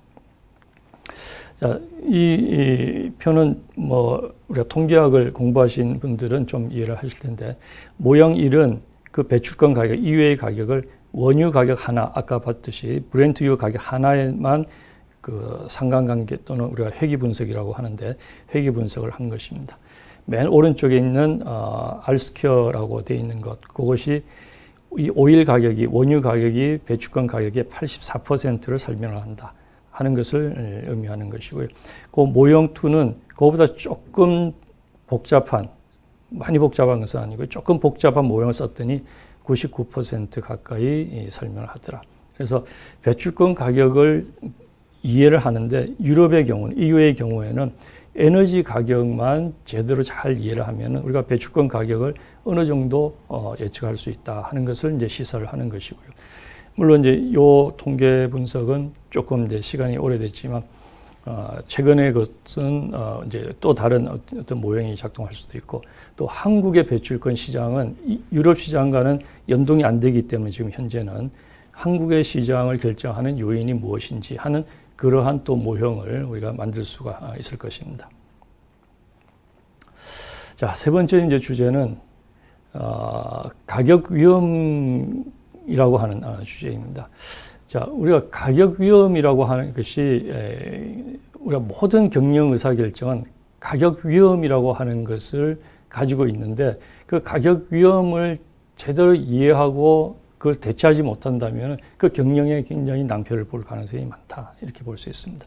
자, 위험은 우리가 리스크라고 이제 영어로 하는데 리스크는 변동성, 가격의 변화에서 오는 자산의 손실 가능성 이렇게 간단하게 정의를 할 수 있고요. 이것은 경영 의사결정의 가장 커다란 적이다 이렇게 볼 수 있습니다. 자, 오른쪽에 있는 그 화살 관역을 이것을 표현을 한 것인데 우리가 화살 관역을 맞추는 데 있어서 이 관역이 작아지면 또 거리가 멀어져서 관역을 맞추기가 어려워지는 것보다 이 흔들리는 관역을 맞추는 것이 훨씬 더 어렵고 이 흔들리는 관역도 제멋대로 흔들리는 일정한 패턴을 가지는 것이 아니라 제멋대로 움직이는 가격을 맞추는 관역을 맞추는 것이 훨씬 더 어렵다. 그런 측면에서 우리가 경영 의사결정에 사실은 미래에 대한 불확실성 또는 미래에 대한 위험이 없다면은 어떻게 보면은 자기가 가지고 있는 자원을 가장 효과적으로 잘 생산을 해서 판매하는 데 그치는 것인데 그러나 미래의 가격이라든지 미래의 경쟁 상태라든지 미래의 제도의 변화라든지 이런 변화가 있기 때문에 경영의 위험이 닥치는 것이고 의사결정을 하는데 어렵다 이렇게 볼 수 있습니다. 자, 이윤이라고 하는 것을 간단하게 경제학에서는 매출에서 비용을 빼는 것으로 정의를 합니다. 이 매출은 자기가 생산한 양 또는 판매한 양에서 생산물 가격을 곱한 것이고요. 비용은 그 생산량을 그 판매량을 생산하기 위해서 투입한 생산 요소, 자본, 노동, 토지 또는 그 중간 제재들이 있겠죠. 그런 것에다가 생산 요소 가격을 곱한 것이 이제 우리가 경제학에서 얘기하는 비용이라고 볼 수 있습니다. 그런데 지금 우리가 하고 있는 배출권 거래제에는 배출권이라고 하는 것이 새로운 생산 요소로 등장을 한다는 거예요. 생산을 하는데 배출권이 없으면 이제는 생산을 할 수가 없다. 그런 측면에서 배출권이라고 하는 것이 생산 요소의 하나가 되는 것입니다. 자, 그런데 우리가 이 생산물 가격이나 생산 요소 가격이나 이것들은 다 변동을 하게 되는 것이죠. 내가 생산을 해서 판매하는 시점에 가격이 변할 수도 있고 또는 내가 생산을 하는 데서 필요한 에너지들이 원유라든지 여러 가지 에너지들 가격이 변동을 할 수가 있게 됩니다. 그런데 그러한 변동에서 오는 위험에다가 배출권이라고 하는 생산 요소의 가격이 굉장히 변동을 한다면은 그러면 경영 위험이 훨씬 더 커질 수밖에 없다 이렇게 볼 수 있습니다. 최근에 금년도 배출권 가격이 최대 4만 원에서 지금 최저 15,000원까지 떨어졌고 지금은 한 2만 원대가 됩니다. 그 2만 원의 가격 차이면은 예를 들어서 배출권이 10만 톤이 필요한 기업 같으면은 20억 원이라고 하는 그러한 변동이 위험이 생기는 겁니다. 그래서 이 배출권이라고 하는 것이 그러한 가격 위험으로서 작동을 하게 되는데 이것은 손실 가능성을 이제 증가를 시키고 경영 위험을 증가시키고 이 위험이라고 하는 것은 생산과 투자 결정을 어렵게 만드는 것이죠. 내가 지금 4만 원 할 배출권 때 이 배출권 가격이 더 올라갈지 내려갈지 모르기 때문에 새로운 생산 시설을 만들어야 될, 도입을 해야 될지 아니면 외국에서 필요한 배출권을 사가지고 와야 될지 이러한 것을 결정을 하는데 그 가격 변화가 심하다면은 굉장히 어려움이 된다는 것이죠. 이것은 궁극적으로 기업과 경제 전체에 대한 성장을 저해하게 되고요.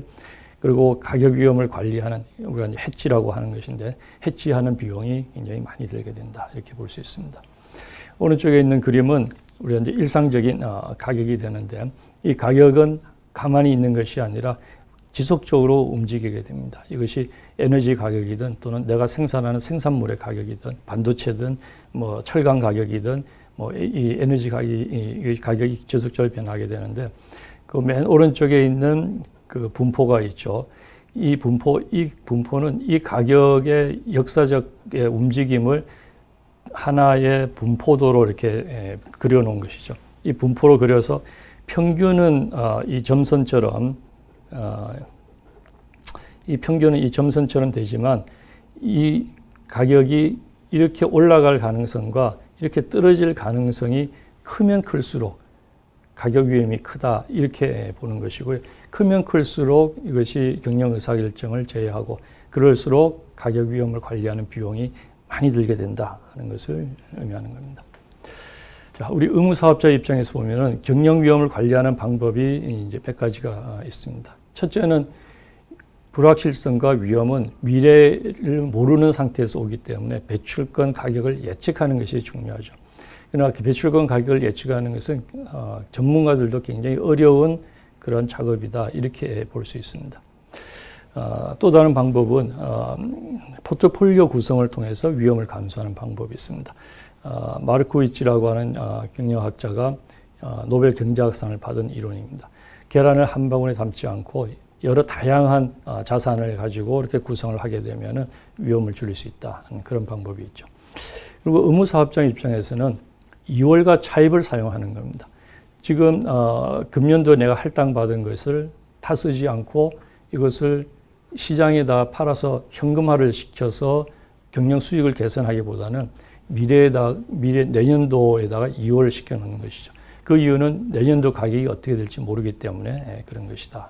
그것을 우리가 2월을 이용한 해지라고 이제 볼 수 있는 겁니다.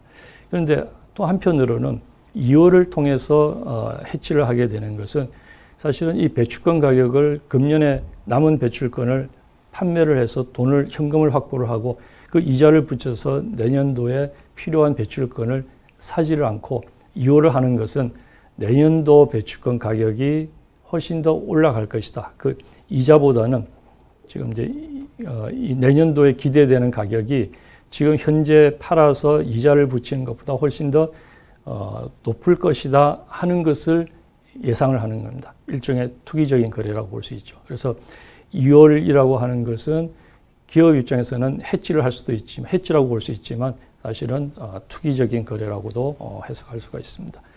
차입이라고 하는 것은 미래에 할당될 것을 미리 당겨와서 의무 이행을 하는 것인데 그것은 그 시장의 입장에서 보면 훨씬 더 나쁜 것이다. 실제로 할당도 되지 않은 것을 실제로 경제 활동도 일어나지 않은 것을 미리 땡겨와서 그 의무 이행을 하게 하면은 환경의 입장에서는 전혀 도움이 되지 않는 그런 것이다. 그래서 우리가 이제 3기에서는 2월과 차입에 대해서 제약을 두는 것이 이제 그런 이유라고 볼 수 있습니다. 자, 또 기업의 입장에서는 장애 파생 상품을 이미 많이 이용을 하고 있습니다. 내년도에 다시 되살 거를 예상을 하고 또 그 계약을 해서 판매를 하는 것을 우리가 리포, 환매라고 이제 부르는 것이고요. 또는 내년도에 다른 배출권과 바꾸는 것, 스왑이라고 부르는 것이고요. 또 내년도에 서로 거래를 인수도를 할 것을 가정을 해서 거래하는 것, 그것을 우리가 선도라고 부르는데 이미 지금 그 국내에서는 장외 파생 상품이 상당히 많은 양으로 거래가 되고 있다 이렇게 볼 수 있습니다. 그런데 지금 얘기했던 이런 여러 가지 경영 위험 관리 방법들이 사실은 비용이 많이 들거나 해지하는 비용이 많이 들거나 시장에 많은 부담을 주는 그러한 방법이라고 볼 수 있겠습니다. 지금 우리 국내 KAU 이제 가격 동향을 보시면요. 지금 여기에 있는 빨간 선을 하기 이전의 가격을 쭉 보면은 가격이 지속적으로 올라가고 또 변동을 하긴 하지만 사실은 이 경우에는 가격 위험이 별로 없다 이렇게 표현을 할 수 있는 겁니다. 다른 상품에 비하면 그 이유는 가격이 변하긴 하더라도 지속적으로 올라가긴 하더라도 일정한 패턴을 가지고 움직이는 것은 그건 위험이라고 보지는 않는 겁니다.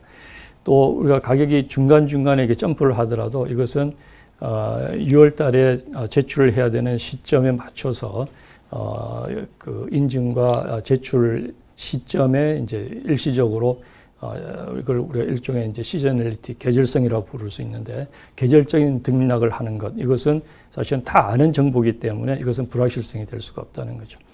근데 최근에 우리가 4월 이후로 보면은 4만 원 넘어서 올라가던 가격이 2만 원대까지 2만 원 밑으로 지금 떨어져 있는 상태입니다. 자, 이것은 우리가 심각한 가격 위험인데 그 이유는 지금 현재 이 가격이 2만 원짜리 가격이 앞으로 어떻게 될까 하는 것을 어떻게 알고 있냐 하는 것이죠. 그것이 모르면 모를수록 가격 위험이 크다 이렇게 볼 수 있습니다. 자, 이때까지 우리가 지난 몇 년 동안 해왔던 6년간 해왔던 가격 패턴과 완전히 다른 패턴을 지금 보고 있는 것인데요. 물론 이것은 그동안에 쌓였던 6월이 제도가 계획 기간이 바뀜으로 해서 나타난 현상일 수도 있고 또 파리 협약이 내년부터 등장함으로 해서 나타나는 현상일 수도 있지만 아무튼 기업의 입장에서 보면은 의무사업자 입장에서 보면은 가격 위험이 굉장히 커진 상태다 이렇게 볼 수 있습니다. 요 밑에 있는 표에 이제 하나 보셔야 할 것은 변이 개수라고 하는 것인데 맨 마지막에 KAU의 2015년부터 최근까지 2020년 9월까지의 변이 개수라는 것은 평균 가격 대비 가격이 얼마나 변화가 있느냐 하는 것인데요. 36.9%입니다. 평균 가격 ROE로 37%가 움직인다는 것은 굉장히 커다란 변동이다 이렇게 볼 수 있습니다. 자, 우리가 비교를 해서 환율 같은 경우는 3.8%이고요. 코스피는 8.7%입니다. 우리가 주식 시장이 그렇게 많이 변화를 하는 것처럼 보이지만 8.7%에 비하면은 이 배출권의 변이 개수는 어마어마하게 높은 그런 수준이고 의무사업자들 입장에서는 어마한 커다란 경영 위험이라고 볼 수 있겠습니다. 예, 다음 파트는 제3차 계획기간이 이제 어떻게 변하는 것이냐. 그것이 우리 기업들, 의무사업자들의 가격 위험에 어떤 영향을 미칠까 하는 것에 대해서 얘기를 하도록 하겠습니다. 자, 3차 계획기간에 중요한 변화들이 몇 가지가 있는데 우선 이제 전체 할당 총량은 이제 조금 늘었지만 한 3% 정도 늘었지만 그 대상 업체는 한 20% 정도 늘었거든요. 그 얘기는 한 개 업체당 할당되는 양은 줄 수밖에 없다. 그것이 이제 첫 번째고요. 그것은 가격 상승을 일으키는 요인이 될 수 있겠다 하는 것이고요. 자, 두 번째는 유상 할당 비율이 이제 확대가 되는데 과거에 100% 그것을 이제 무상으로 받았다가 2기에는 3%를 이제 무상으로 받았는데 앞으로 이제 10%를 유상으로 받게 되는 겁니다. 그 얘기는 이것도 이제 가격이 상승되는 요인이 될 수 있지만 그러나 시장의 입장에서 보면은 가격 발견 기능이 개선이 되는 그런 긍정적인 효과도 있다 이렇게 볼 수 있습니다. 자, 세 번째는 2월과 차입이 이제 축소가 되는 것인데요. 기업 입장에서는 다른 그 가격 위험을 해지할 수 있는 수단이 없었기 때문에 이 2월가 차입을 활용할 수밖에 없었습니다만은, 그러나 이것이 이제 시장에 주는 부담은 굉장히 컸었다. 그래서 3기 계획 기간에는 2월가 차입이 이제 축소될 가능성이 많은데, 그것은 의무사업자들한테는 대체 해지 수단이 필요하다 하는 것을 의미를 하는 겁니다. 그리고 이제 상기에서 가장 중요한 변화라고 할 수 있는 것이 선물 시장 등 파생 상품을 도입을 해서 가격 위험을 해치할 수 있는 수단을 제공을 하고, 무엇보다도 그 배출권 가격의 적정한 가격을 발견할 수 있는 그 기능을 강화시키는 그런 의미가 있다고 보겠습니다. 자, 파생 상품이라고 하는 것은 이제 영어로는 derivative스라고 부르는데요. derivative는 드라이브 한다는 거죠. 그 얘기는 이 계약 또는 상품의 가치가 기초가 되는 상품에서부터 파생이 됐다, 드라이브가 됐다 하는 것을 의미를 합니다. 통상 우리가 기초가 되는 자산을 현물이라고 보고요. 이 배출권 시장에서는 기초 자산은 그럼 현물 배출권이 될 것이고, 현물 배출권에 의해서 그 가치가 선물 가격이 결정이 된다 하는 것을 의미를 합니다.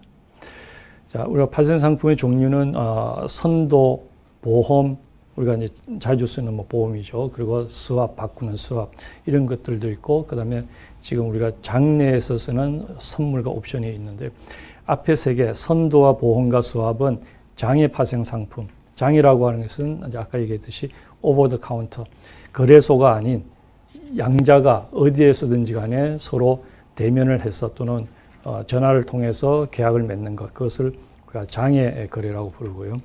그러지 않고 모든 거래를 전부 거래소라고 하는 지정된 장소로 불러 모아서 거기서 표준화된 양식에 따라서 제도에 따라서 거래를 하게 하는 것, 그것을 우리가 장내 거래라고 하는데, 이 장내에서 거래하는 선물과 옵션, 이것을 장내 파생 상품이라고 부릅니다. 장외와 장내는 큰 차이가 있는데, 장외는 일종의 맞춤복이라고 보면 되겠고요. 장외는 맞춤복인 반면에 장내는 기성복이라고 해석하면 되겠습니다. 맞춤복이라는 것은 옷 하나하나를 그 사람한테 맞춰서 만드는 것을 의미하는 것이죠. 그 얘기는 그 사람의 체형이나 필요를 잘 반영을 할 수 있다, 이런 유연성의 측면에서 장점이 있고요. 그 반면에 기성복의 경우는 이미 만들어 놓은 옷을 그냥 판매를 하는 것이죠. 고객이 와서 그냥 고르기만 하면 되기 때문에 이 얘기는 거래 비용을 굉장히 줄일 수 있는 그런 장점이 있습니다. 자, 우리가 이제 선물 시장을 이해를 하기 위해서는 현물과 선물 또 중간에 있는 선도를 구분해서 이해할 필요가 있습니다. 현물이라고 하는 것은 지금 매매자 간에, 거래자 간에 계약을 성립한 동시에 대금을 지불하고 상품을 인수하는 그런 과정을 의미하죠.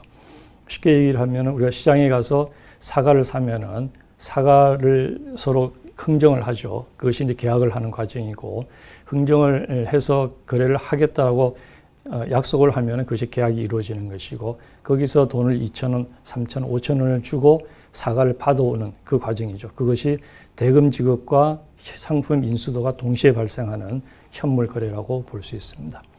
그에 반해서 지금 현재 계약은 지금 하고, 그러나 상품의 인수도와 대금 결제는 3개월 후, 6개월 후, 1년 후에 하도록 약속하는 것, 그것을 우리가 선도거래라고 부르는 겁니다.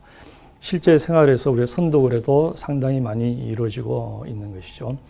자, 근데 선도거래를 그 양자 간의 필요에 따라서 또 양자의 그 선호에 따라서 맞춤복으로 하는 계약이 아니라 표준화를 시켜서 모든 사람들이 한 곳에 모여서 사자 팔자를 쭉 나란히 세워서 가장 좋은 가격에 서로 매치를 시켜주는 그러한 거래를 선물 거래다, 이렇게 부르는 겁니다. 그래서 선도와 선물은 그런 차이가 있는데, 간단하게 정리를 하면 현물은 거래 장소가 없죠. 선도도 일정 거래 장소가 없습니다. 이것을 우리가 OTC 거래라고 부르는 겁니다. 선물은 반드시 공인된 장소에서 이루어지는 것이다.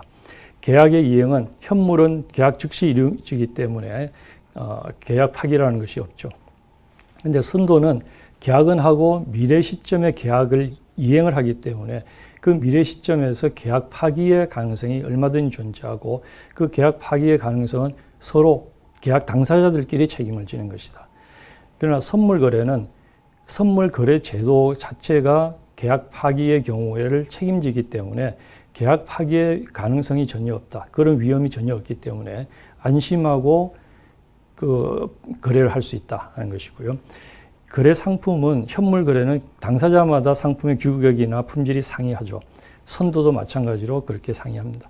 선물은 반드시 거래소가 표준화를 시켜놨기 때문에 그 표준화된 상품만 거래를 할 수 있습니다.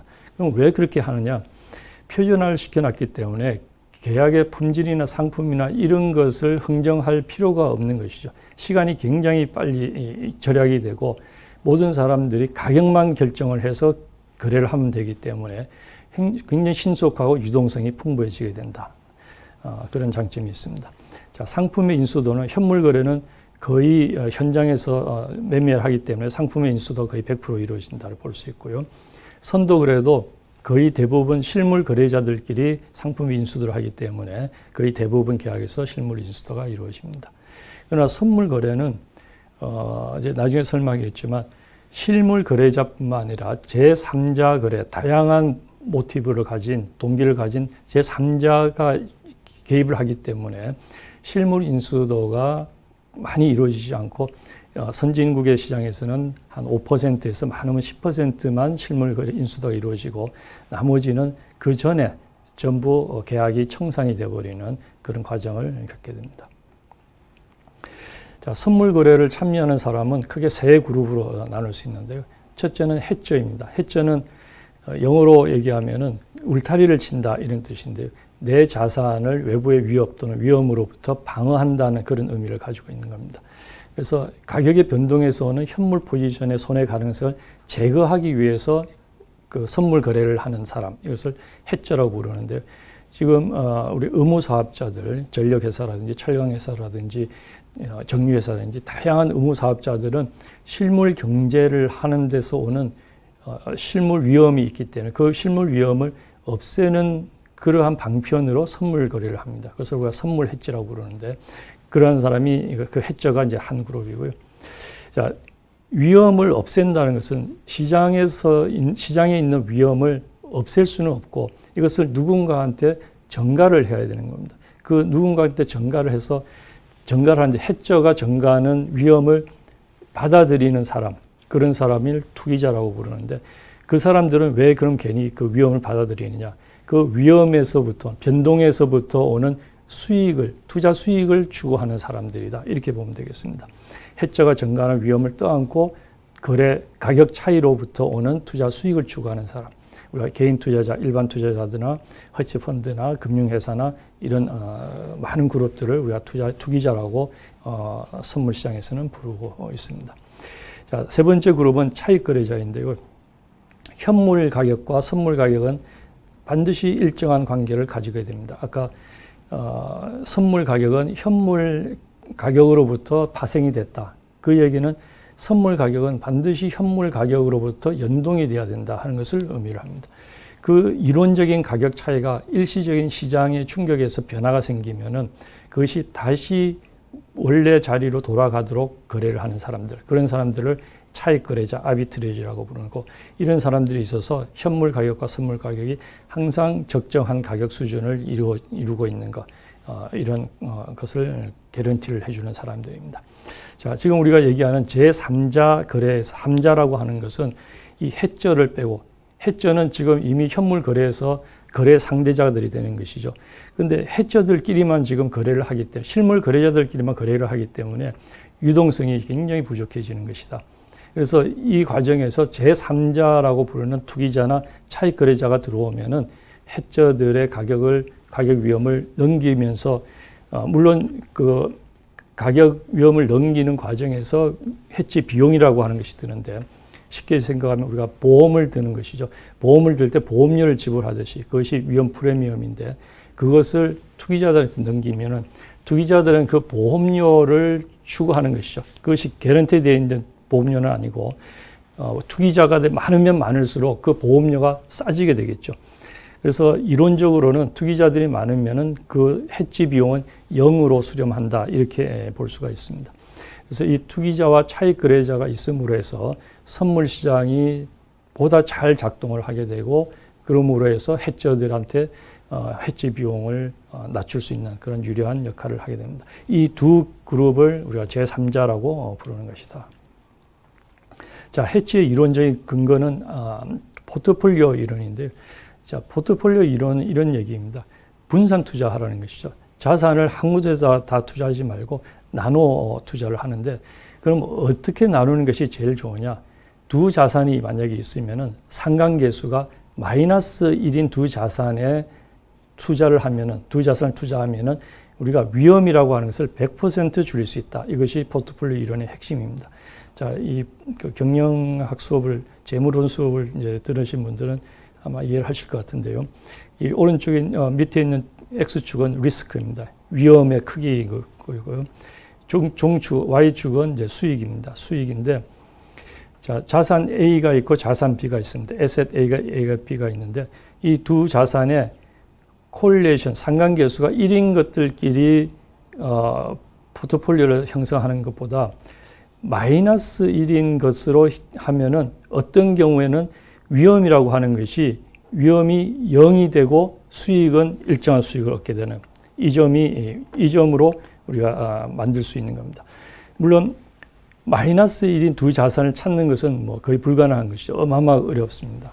자, 그런데 선물 시장에서는 그게 가능하다는 겁니다. 자, 이제 오른쪽에 있는 그림은 이렇습니다. 자, A라고 하는 자산의 가격 파란색이고요. B라고 하는 자산의 가격이 빨간색인데 지금 이것은 이제 의도적으로 서로 반대되는 방향으로 움직이도록 그려놓은 겁니다. 이것은 이제 콜레이션 상관계수가 마이너스 1인 케이스를 의미하는 것인데요. 하나만 A라고 하는 자산 하나만 내가 보유를 하고 있으면은 이 파란색 선에 따라서 가격 위험이 있는 것이죠. 나는 가격 위험을 직면하는데 그것과 상관계수가 마이너스 1인 B라고 하는 자산을 둘이 같이 한다면은 맨 위에 있는 빨간 선처럼 일직선이 되는 겁니다. 시간에 따라서 가격 변화가 하나도 없이 두 자산이 합쳐진 포트폴리오는 가격 변화가 하나도 없는 것이 됩니다. 자, 이것은 굉장히 아이디어한 케이스인데 선물 시장에서는 이 이론을 이용을 하는 겁니다. 자, 어떻게? 이런 겁니다. 자, 밑에 있는 그림을 한번 보시죠. 왼쪽에 있는 그림에 EUA의 가격인데 빨간색은 EUA 스팟 현물 가격이고요. 녹색은 초록색은 EUA 선물 가격이 되겠습니다.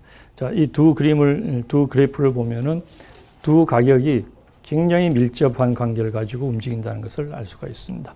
자, 그 이유는 아까 얘기했듯이 이 이론적인 선물 가격 F라고 하는 선물 가격은 현물 가격 스팟 가격 S에다가 베이시스라고 하는 것을 더해서 이론적인 가격이 형성이 됩니다. 자, 그래서 우리가 선물을 파생 상품이다. 현물 S에 파생이 됐다. 근데 무엇으로? 베이시스라고 하는 것은 기본적으로 이제 보유 비용, 코스트 오브 캐리인데요. 선물 상품을 내가 지금 현재 시점에서 만기 시점까지 보유를 하는데 들어가는 여러 가지 비용이 있을 거죠. 저장 비용도 있을 수 있고, 감모도 있을 수 있고 있는데 이 배출권이라고 하는 것은 우리가 실물이 아닌 거죠. 텐저블한 것이 아니고 일종의 개념인 것이죠. 근데 개념인데 이것을 보유하는 데 드는 비용은 이자이죠.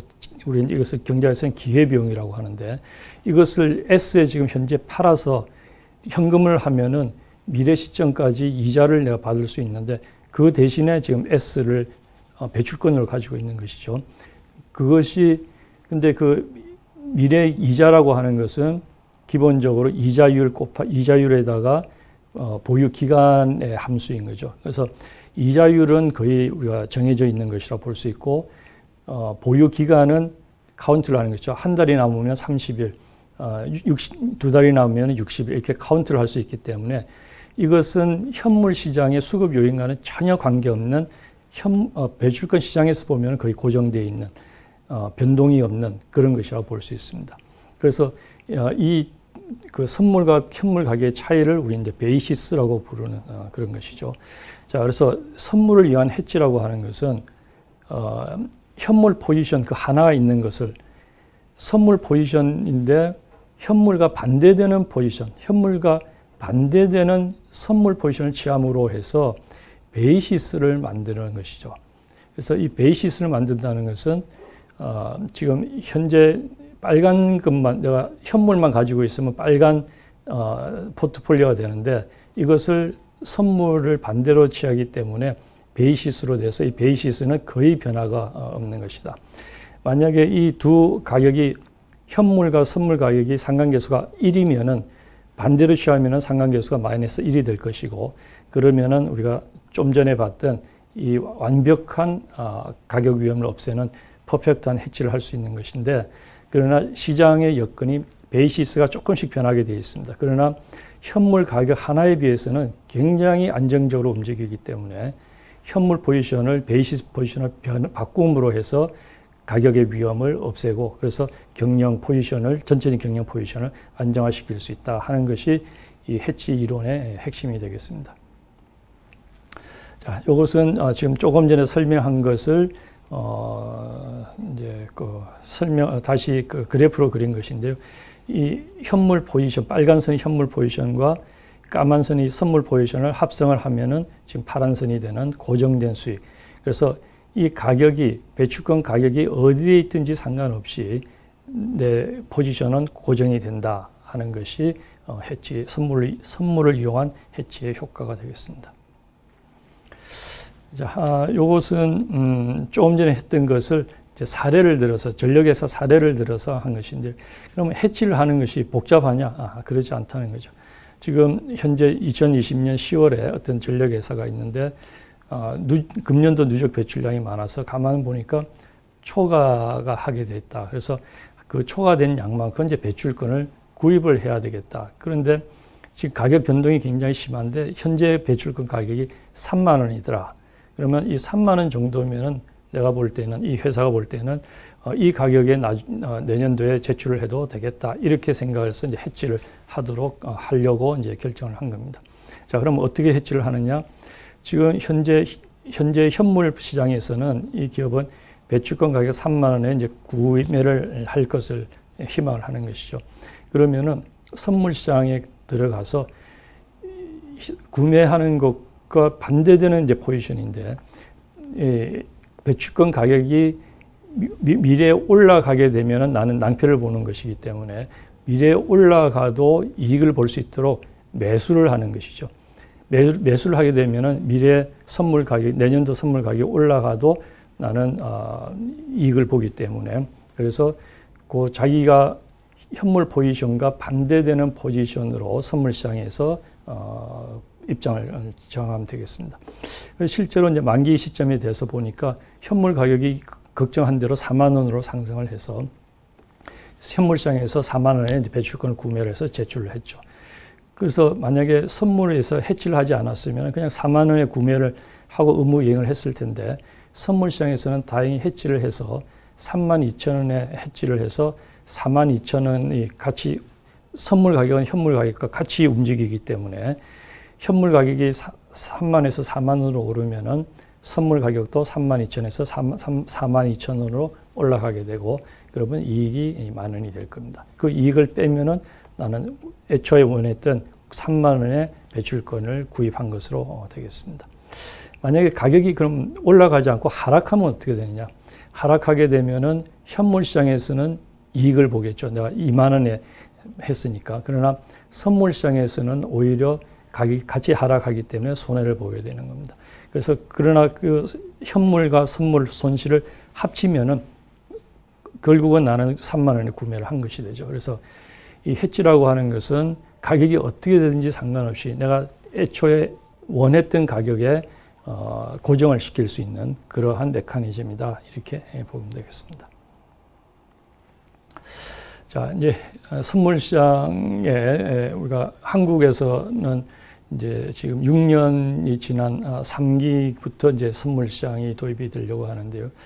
외국의 경우에는 EU ETS가 도입된 처음부터 현물과 선물이 같이 도입이 돼서 현물 가격의 유동성 부족, 가격 발견 기능, 또 해치를 할 수 있는 것을 다 같이 가능할 수 있도록 이렇게 했고, 실제로 전체 거래량 중에서 파생상품, 선물과 옵션의 거래량이 80%가 넘어서 배출권 시장에서의 파생상품의 중요성이 얼마나 큰가 하는 것을 보여주는 것이고요.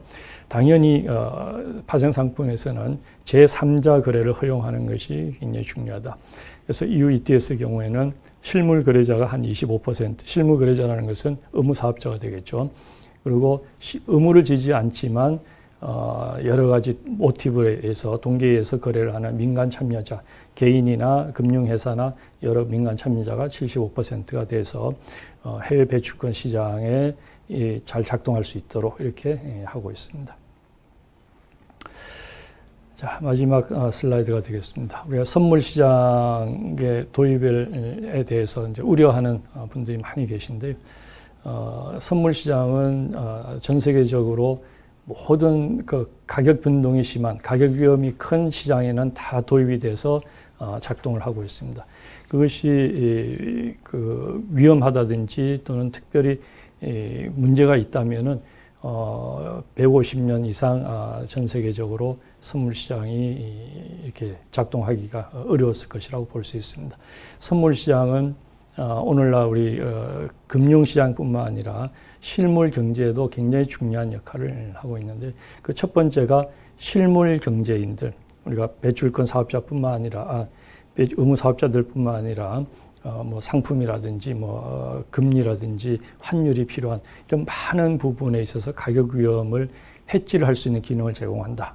그러므로 해서 안정적인 의사결정과 투자를 가능하게 하고요. 그리고 아마 해지 기능보다도 시장 전체적으로는 더 중요한 것이 가격 발견과 미래 가격 예측할 수 있는 기능을 준다. 선물 가격이라는 것은 미래 가격의 예측치로 작동을 하는 것이죠. 그래서 지금 우리가 한국의 배출권 시장, 현물 시장은 유동성이 작기 때문에, 유동성이 작다는 것은 그 시장에서 결정된 가격이 과연 적절한 가격일까에 대한 신뢰성을 주기가 어렵다. 그 적정성의 문제가 있습니다. 그러나 선물 가격이 있으면은, 유동성이 풍부한 선물 시장에서 결정된 선물 가격이 있으면은 그 선물 가격으로부터 적정한 현물 가격이 얼마일까도 도출해낼 수 있고, 그리고 미래의 현물 가격이 얼마가 될까 하는 것도 예측을 하기 때문에 전체적으로 경제 전체의 효율성을 높이고 의사결정을 하는데 훨씬 도움을 많이 준다는 것을 얘기할 수 있습니다. 그리고 금융시장의 관점에서 보면은 유동성을 높이게 되고요. 그러면 시장 규모를 확대하게 되고, 이것은 금융 거래 비용을 줄이게 되고 경제 성장을 하는데 기여가 될 것이다. 이렇게 볼 수 있습니다. 선물 시장은 핵심은 정보입니다. 모든 시장에서 움직이는 정보가 선물 시장에 다 모여 있기 때문에 그 정보가 확산이 되고 그러니까 모든 정보가 가격에 다 반영이 되고, 그것에 따라서 그 시장 정보가 또 순식간에 많은 사람들한테 값싸게 거의 비용이 없이 확산이 되고, 그러므로 해서 전체적인 시장 효율성을 제고하는 그런 효과도 있다. 이렇게 볼 수 있습니다.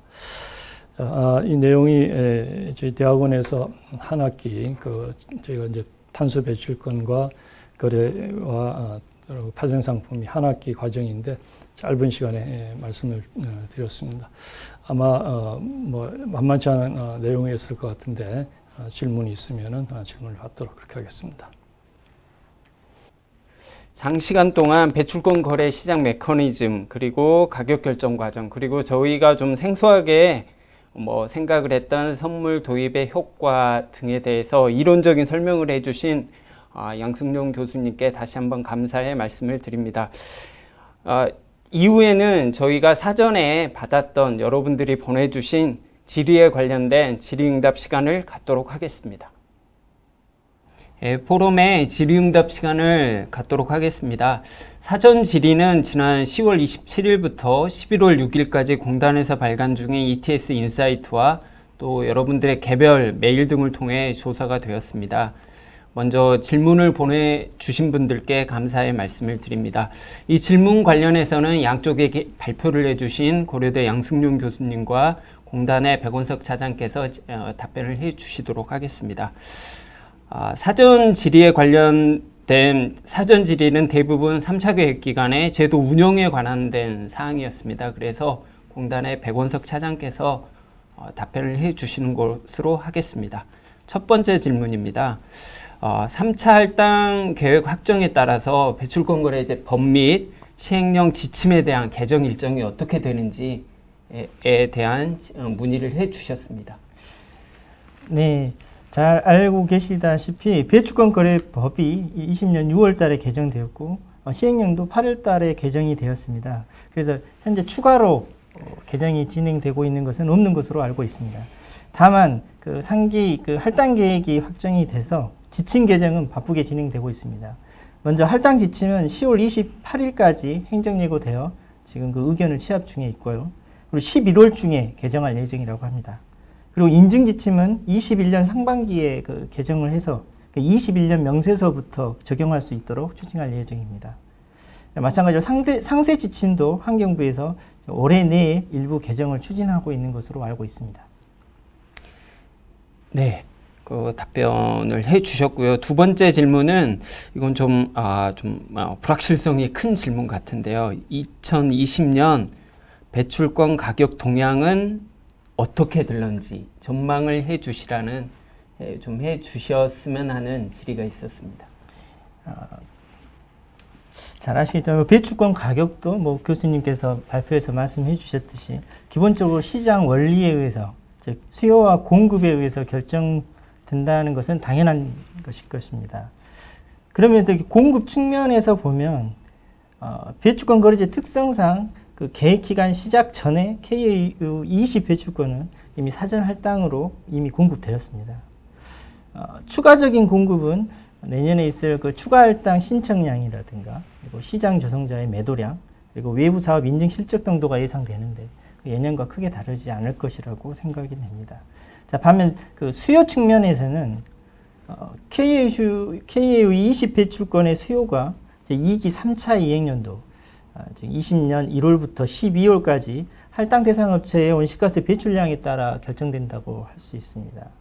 근데 특히 올해는 코로나19 확산으로 실물 경제에 대한 뿐만 아니라 온실가스 배출량에도 상당한 영향을 끼쳤다는 기사가 많습니다. 또한 내년에는 2기 마지막 이행년도로서 상기로의 배출권 이월 물량이 더 줄어들 것입니다. 또한 그 상기로의 차입은 또 불가능한 걸로 지금 다들 알고 계시겠습니다. 따라서 KA20 배출권의 가격은 이런 상황이 모두 반영되어 시장에서 결정될 것으로 판단됩니다.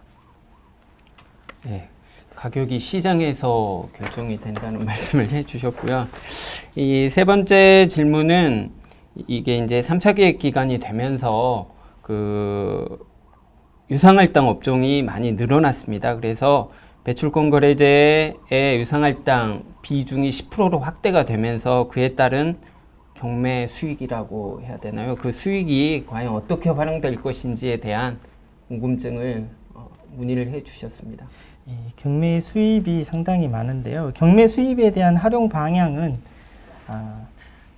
정책적인 사항으로 제가 답변하는 것에 한계가 있습니다. 다만 경매 수익이 할당 대상 업체의 실질적인 그 온실가스 감축에 지원될 수 있도록 다양한 방안이 지금 적극적으로 검토되고 있습니다. 특히 내년부터는 그 중견기업이 보유하고 있는 그 에너지 다소비 설비에 대한 그 재정 지원을 위해서 신규로 예산이 반영되어 국회에서 지금 심의 중인 걸로 알고 있습니다. 예. 다음에 네 번째 질문입니다. 이거는 저희 상세 제도 관련해서 외부 사업 감축 실적에 대한 질문입니다. 3기 배출권 시장에서 9개 KOC의 경우 유효 기간은 어떻게 되며 향후에 이거 질문을 해주신 분은 아마 사업을 수행을 하시는 것 같기도 한데요. 2020년 이후에도 발급이 가능한지 여부에 대해서 질의를 해주셨습니다. 자, IKOC는 그 해외 외부 사업 감축 실적인데요. 이게 유효 기간은 현재 지금 상기 그 할당 계획에 따르면 외부 사업 온실가스 감축량이 발생한 연도로부터 3년 이내에 IKOC 인증을 신청하여야 한다고 되어 있습니다. 다만 20년 12월 31일 이전, 즉 상기 이전에 발생한 감축량은 2년 이내로 즉 2022년 12월 31일까지 IKOC 인증을 신청하셔야 합니다. 이때는 다만 그 인증일로부터 2년 이내에 IKCU로 전환한다는 조건으로 신청해야 합니다. 또 상기 중에 파리 협정에 의해서 우리나라의 감축 실적으로 인정되는 그 국제적 감축 기제가 마련될 경우에는 그 시점부터 그 해당 기제에 따른 감축 사업만을 외부 사업으로 인정할 계획이라고 합니다. 마찬가지로 26년 이후 즉 4기 중에 IKOC의 인증에 대해서는 현재 정부에서도 정해진 바는 없는 것으로 알고 있습니다. 예. 마지막 이제 그 사전에 저희한테 질의를 해 주셨던 내용인데요. 이 부분도 좀 답변하기가 곤란하실 수도 있겠지만 제2차 기후변화 기본계획에서 중점 협력국가의 파리협정 6.2조를 활용한 양자협정을 진행하겠다고 밝혔습니다. 그래서 그와 관련해서 어떤 지금 진행 사항이 있는지에 대해서 질의를 해 주셨습니다. 기본계획의 중점 협력국가 양자 협력은 아실지 모르겠지만 그 범부처 차원에서 구성된 온실가스 국외 감축 대응 TF에서 양자 협력 방안이 현재 논의되고 있는 것으로 알고 있고요. 중점 협력국가의 협력 체결도 거기서 지속적으로 논의 중인 걸로 알고 있습니다. 이상 사전 질의된 내용에 대해서 저희가 질의와 답변을 마치도록 하겠습니다. 제가 백원석 차장님께 추가적으로 질의를 하나 하도록 하겠습니다. 실제 저희가 업무를 하면서 할당 대상 업체분들께서 가장 많이 저희 사무실로 전화 문의를 하는 내용인데요. 실제 2020년 마지막 2차 계획기간 이행연도에서 3차 계획기간으로 2월 가능량은 어떻게 산정이 되어지느냐 하고요. 그리고 현재 지금 3차 계획기간 할당 계획이 나왔는데 2차 계획기간하고 3차 계획기간의 배출권 이웃 차입 제도가 어떻게 변경이 됐는지 좀 설명을 부탁드리겠습니다. 네, 알겠습니다. 자, 먼저 계획기간 간 배출권의 이율은 법 제28조 1항에 따라 가능합니다. 그리고 다만 거래시장의 유동성 확보를 위해서 2월 물량에 일부 제한을 하고 있고요. 내년 KOE 20 정상 과정에서 이루어지는 배출권의 2월은 2기에서 3기로 가는 계획기간의 이유로서 구체적인 내용이 2차 계획기간 할당 계획에 명시되어 있습니다. 슬라이드를 준비했는데요. 2차 계획기간 할당 계획에 따르면 3차 계획기간으로의 배출권 2월 신청에 대해서는 다음의 기준 중 큰 값의 범위 내에서만 승인하고 3차 계획기간은 최초 이행연도 즉 21년도로만 2월이 가능하도록 규정하고 있습니다. 이때 다음의 기준이라고 하면 제가 제 이름을 붙였는데 순매도량 기준으로서 2차 계획기간 연평균 순매도량을 말하고요. 또 절대량 기준으로서 업체 기준 지정 할당 대상 업체는 25,000 KAU, 사업장 기준 지정 할당 대상 업체는 5,000 KAU를 말합니다. 좀 다시 쉽게 말씀드리면 연평균 배출량이 125,000톤 이상인 업체로서 지정된 할당 대상 업체인 경우에는 기본적으로 25,000 KAU는 2월 가능하고 연평균 순매도량이 25,000 KAU보다 클 경우 연평균 순매도량까지 2월 가능하다는 것을 의미합니다. 마찬가지로 연평균 배출량이 25,000톤 이상인 사업장 기준으로 지정된 할당 대상 입청인 경우에는 기본적으로 5,000 KAU는 2월 가능하고 연평균 순매도량이 25,000보다 클 경우에는 연평균 순매도량까지 2월 가능함을 의미합니다. 자, 여기서 연평균 순매도량이란 KU와 KCU를 할당받은 날로부터 2월 신청 전날까지 매도량에서 매수량을 뺀 값을 다시 이행연도 수로 나눈 값을 말합니다. 또 2차 계획기간 할당 계획이 많이 물어보시는데요. 저희 배출량 등록부 ETRS 자료실에서 다운받을 수 있으니 참고하시기 바랍니다. 다음은 3차 계획기간 배출권 이율 및 차입 제도의 변경 사항에 대해서 말씀드리겠습니다. 3차 계획기간부터는 제3자의 거래 참여로 인해서 할당 대상 업체와 할당 대상 업체 외 배출권 보유자를 구분하여 그 기준을 적용하고 있습니다. 자, 오늘은 할당 대상업체 기준만을 말씀드리겠습니다. 자, 먼저 2차 계획 기간에는 아까 말씀드린 그 절대량 기준이 좀 복잡하게 설정되어 있습니다. 근데 3차 계획 기간부터는 모든 할당 대상 업체별로 소량이지만 100톤 미만은 기본적으로 이월이 가능하도록 허용하고 있습니다.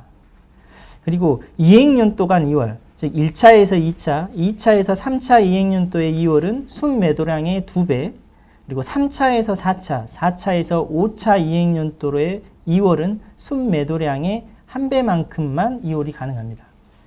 그리고 계획 기간 간 이월, 즉 5차 이행연도에서 제 4차 계획 기간의 1차 이행연도로의 이월은 연평균 순매도량만큼만 이월이 가능합니다. 자, 마지막으로 2차 계획기간과 또 하나 다른 점은 이 순매도량 계산할 때 각 이행연도 KAU 및 KCU를 다른 KAU와 다른 KCU 또는 KOC로 교환하는 수량은 제외됩니다. 이 말은 다시 말해서 수확 거래량은 순매도량에서 제외된다는 말씀입니다. 자, 마지막으로 배출권 차입제도입니다. 배출권 차입제도는 2차 계획기간과 같습니다. 1차 이행연도는 인증량의 15% 이내이고 2차 이행연도부터 마지막 직전 이행연도까지의 수치는 보시는 수식, 밑에 보시는 수식에 따라 적용되게 됩니다. 이상까지 말씀드리겠습니다. 예, 3기 시장 변화와 관련된 사항에 대해서는 별도의 또 사전 질의가 없었습니다. 아마도 이 부분이 아직까지는 할당 대상 업체들에서 접근이 좀 어려워서 그러지 않았나 싶은데요. 제가 대신해서 궁금한 사항을 좀 몇 가지 교수님께 질문을 드리려고 합니다. 첫째가 이제 3차 계획 기간부터 3자 참여라든지 선물이 도입이 되면 할당 업체는 의무 이행을 해야 되잖아요. 그래서 의무 준수를 위한 배출권 확보가 오히려 어려워지지 않나 하는 우려가 그렇게 생각할 수도 있을 것 같고요. 또 이렇게 거래시장 환경 변화가 이루어지는데 과연 할당 대상 업체에서는 어떤 부분을 중심으로 좀 준비를 해야 하는지 그 부분에 대해서 말씀을 부탁드리겠습니다. 예. 그 선물 시장을 도입을 이제 하는 그 당위성이랄까 명분이랄까 하는 것은 지금 그 할당 업체들이 현물 시장이 제대로 작동하지 않기 때문에 배출권을 확보하는 데 굉장히 어려움이 있다 이런 이유거든요.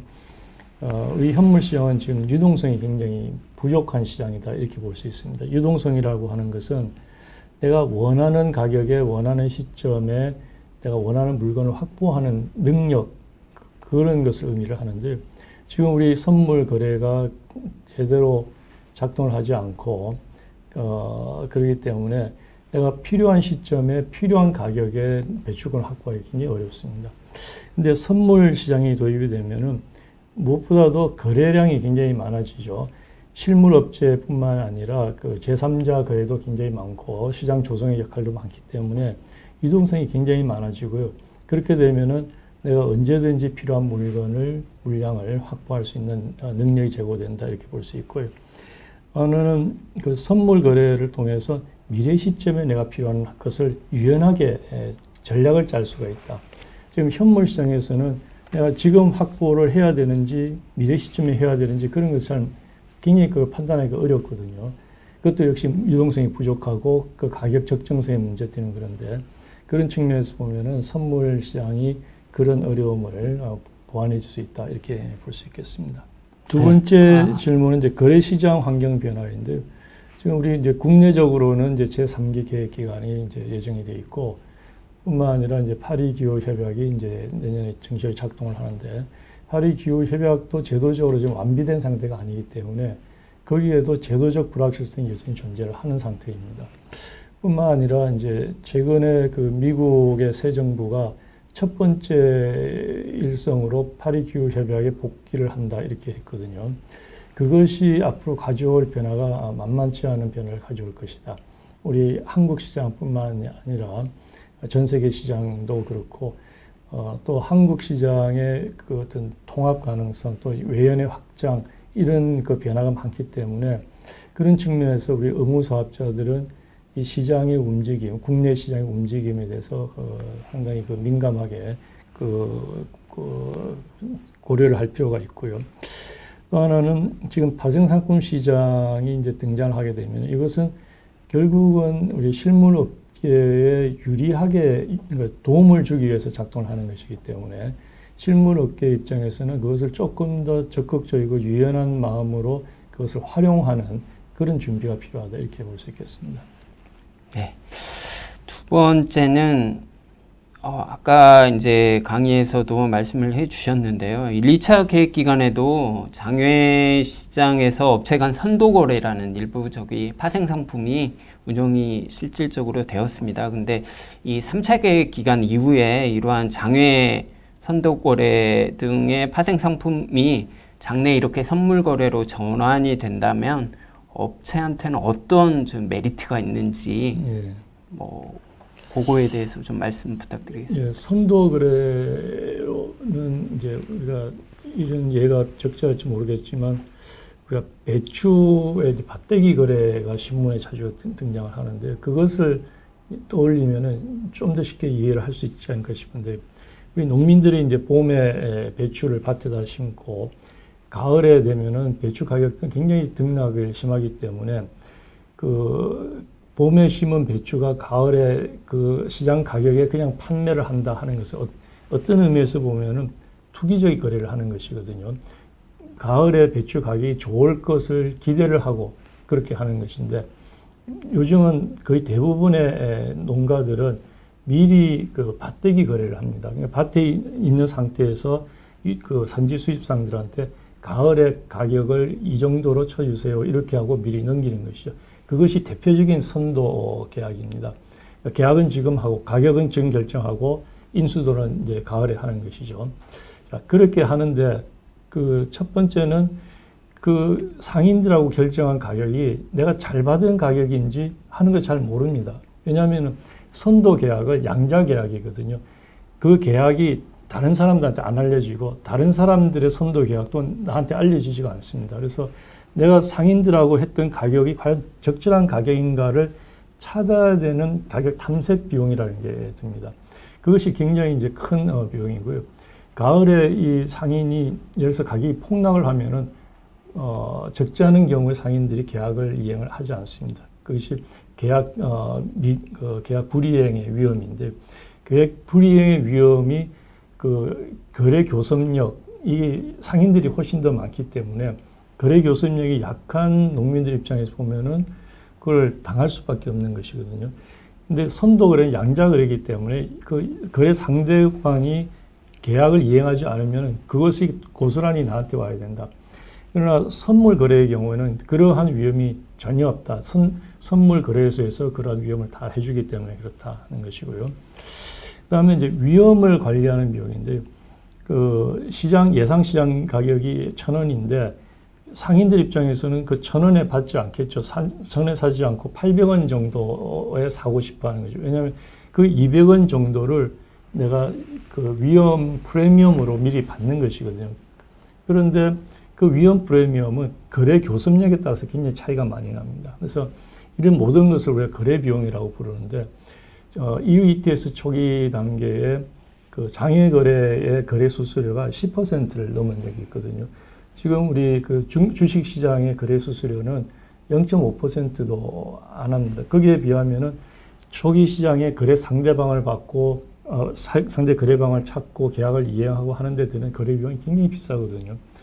그래서 장외 거래와 그러니까 선도 거래와 선물 거래의 차이는 그러한 여러 가지 거래 비용의 차이가 있다 이렇게 볼 수 있습니다. 네, 그 세 번째 질문은 지금 아까 저도 이제 그 교수님 발표를 들으면서 현물과 선물의 관계 중에서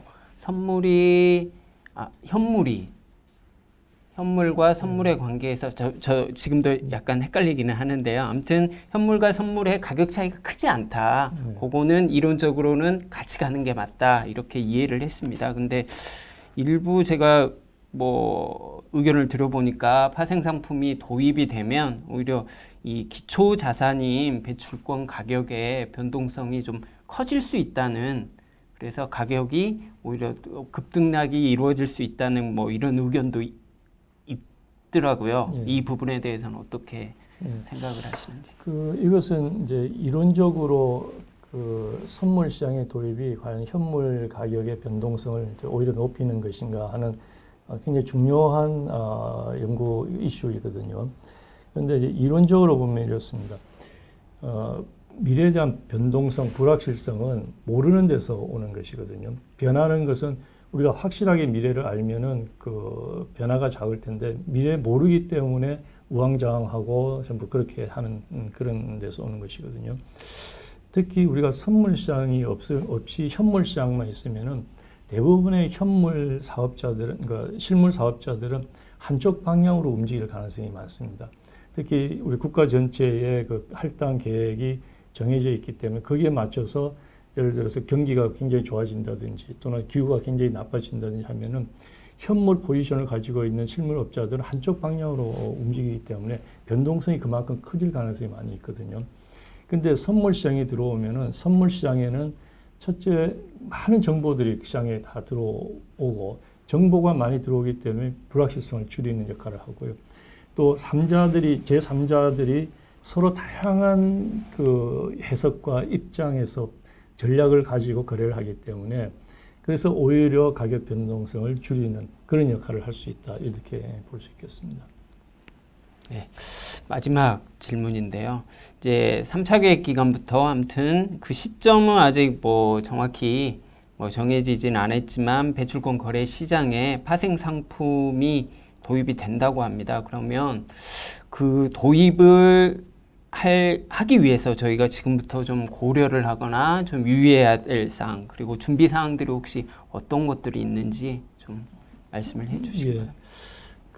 아까 강의 중에 이제 선물 시장은 현물 시장의 파생 시장이다. 그래서 우리가 현물 시장이 움직이면은 거기에 따라서 이제 그 베이시스를 더해서 선물 시장이 이제 움직이는 것이 우리가 일반적인 그런 것을 볼 수 있겠습니다. 그 얘기는 파생 상품, 특히 이제 선물 시장을 디자인을 할 때 현물 시장을 잘 공부를 하고 거기서 벗어나지 않도록 그것과 연계가 잘 되도록 디자인을 해야 된다. 이것이 필요하고요. 그래서 현물 시장의 구조나 현물 시장의 특성이나 현물 시장의 플레이어들이 그 참여자들이 어떻게 거래를 하고 어떤 생각들을 하고 있는지가 반영이 돼서 그 선물 거래 제도도 만들어져야 되고 선물 계약도 거기에 맞춰서 디자인이 돼야 된다. 이렇게 볼 수 있겠습니다. 네, 감사합니다. 이제 저희가 오늘 포럼을 좀 마칠 시간이 된 것 같습니다. 그래서 제가 한 2시간 넘게 포럼을 진행을 하면서 3차 계획 기간에는 결국 제3자 시장 참여와 장내 선물 거래 도입 등으로 해서 저희가 기대할 수 있는 효과들이 배출권 적정 가격 발견을 할 수가 있고, 또 이렇게 된다면 시장 자체가 좀 기능이 활성화될 수 있으리라고 기대를 하고 있습니다. 근데 저희 할당 대상 업체분들이나 이런 이해관계자분들 입장에서 보면 이렇게 제도가 바뀌게 되면 또 하나의 걱정거리가 좀 될 수가 있습니다. 저도 오늘 좀 포럼을 하면서 교수님 발표라든지 이를 들으면서 약간 이해도 되는 측면도 있지만 너무 어렵다는, 좀 생소하다는 느낌을 좀 받았습니다. 그래서 아무쪼록 저희 오늘 포럼이 3차 계획기간 배출권 거래시장 변화에 대해서 여러분들이 조금이나마 좀 이해도를 높일 수 있는 기회가 됐으면 하는 게 저희가 이 포럼을 준비한 의도라고 이해를 해 주셨으면 좋겠습니다. 다시 한번 오늘 그 발제와 그 답변까지 해주신 이 두 분 전문가님들한테 감사의 말씀을 드리고요. 또 장시간 동안 지금까지 시청을 해주신 여러분들께 다시 한번 감사의 말씀을 드리겠습니다. 그럼 이만 오늘 포럼을 마치도록 하겠습니다. 감사합니다.